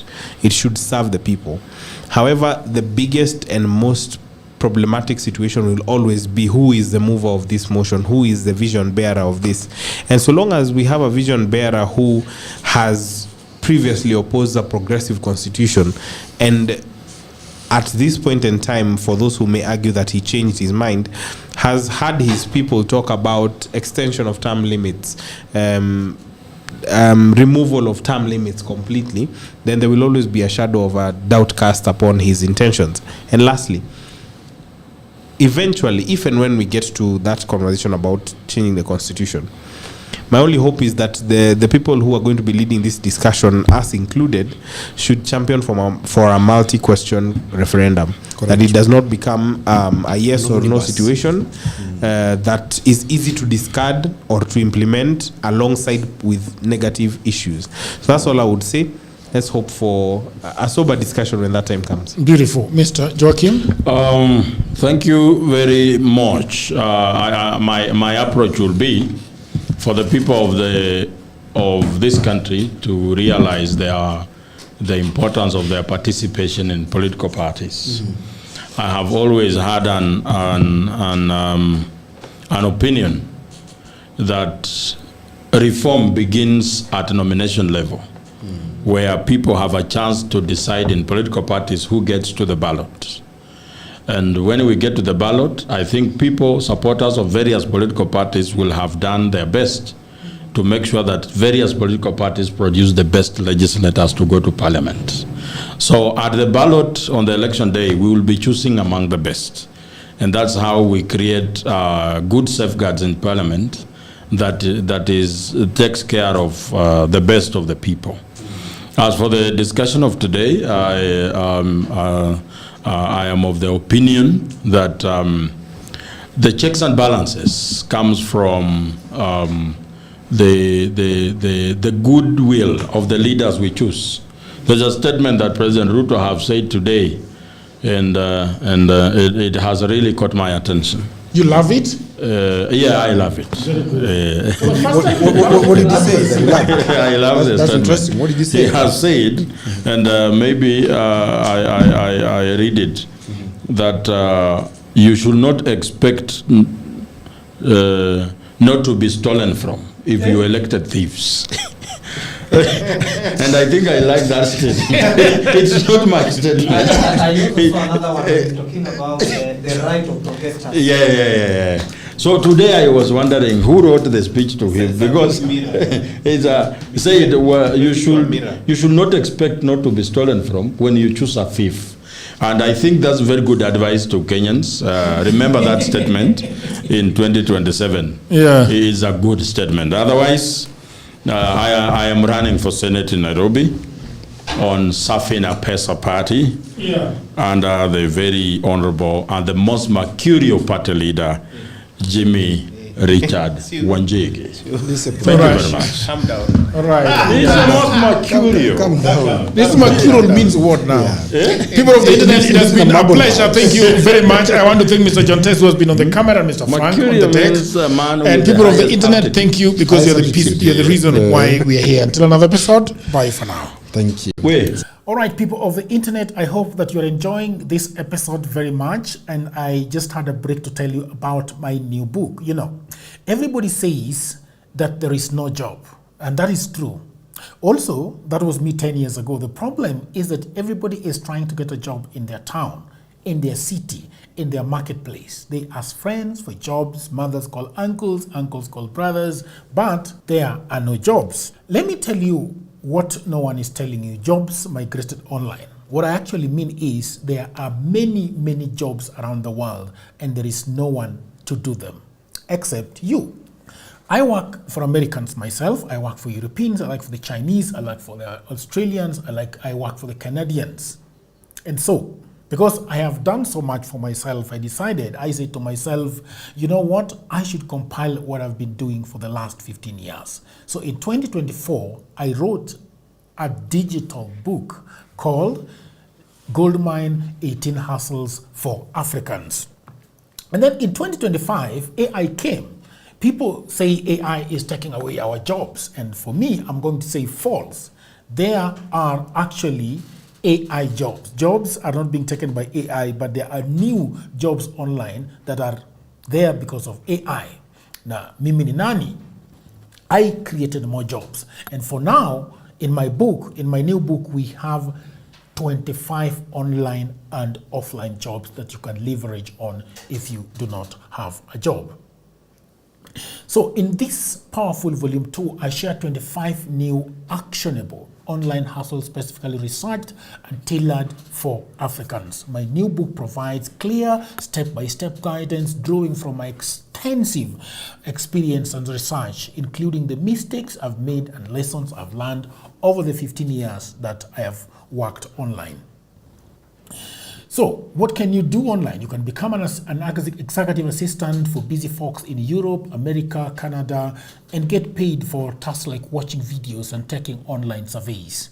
Okay?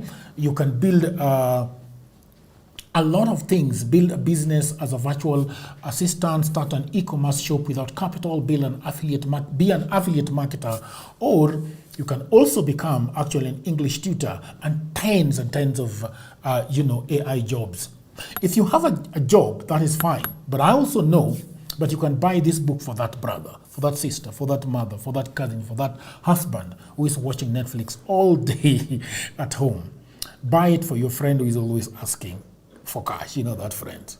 Now, all the information is on the description below. You can also inbox me, you can WhatsApp me, or go to my website, which is odworjegero.co.ke.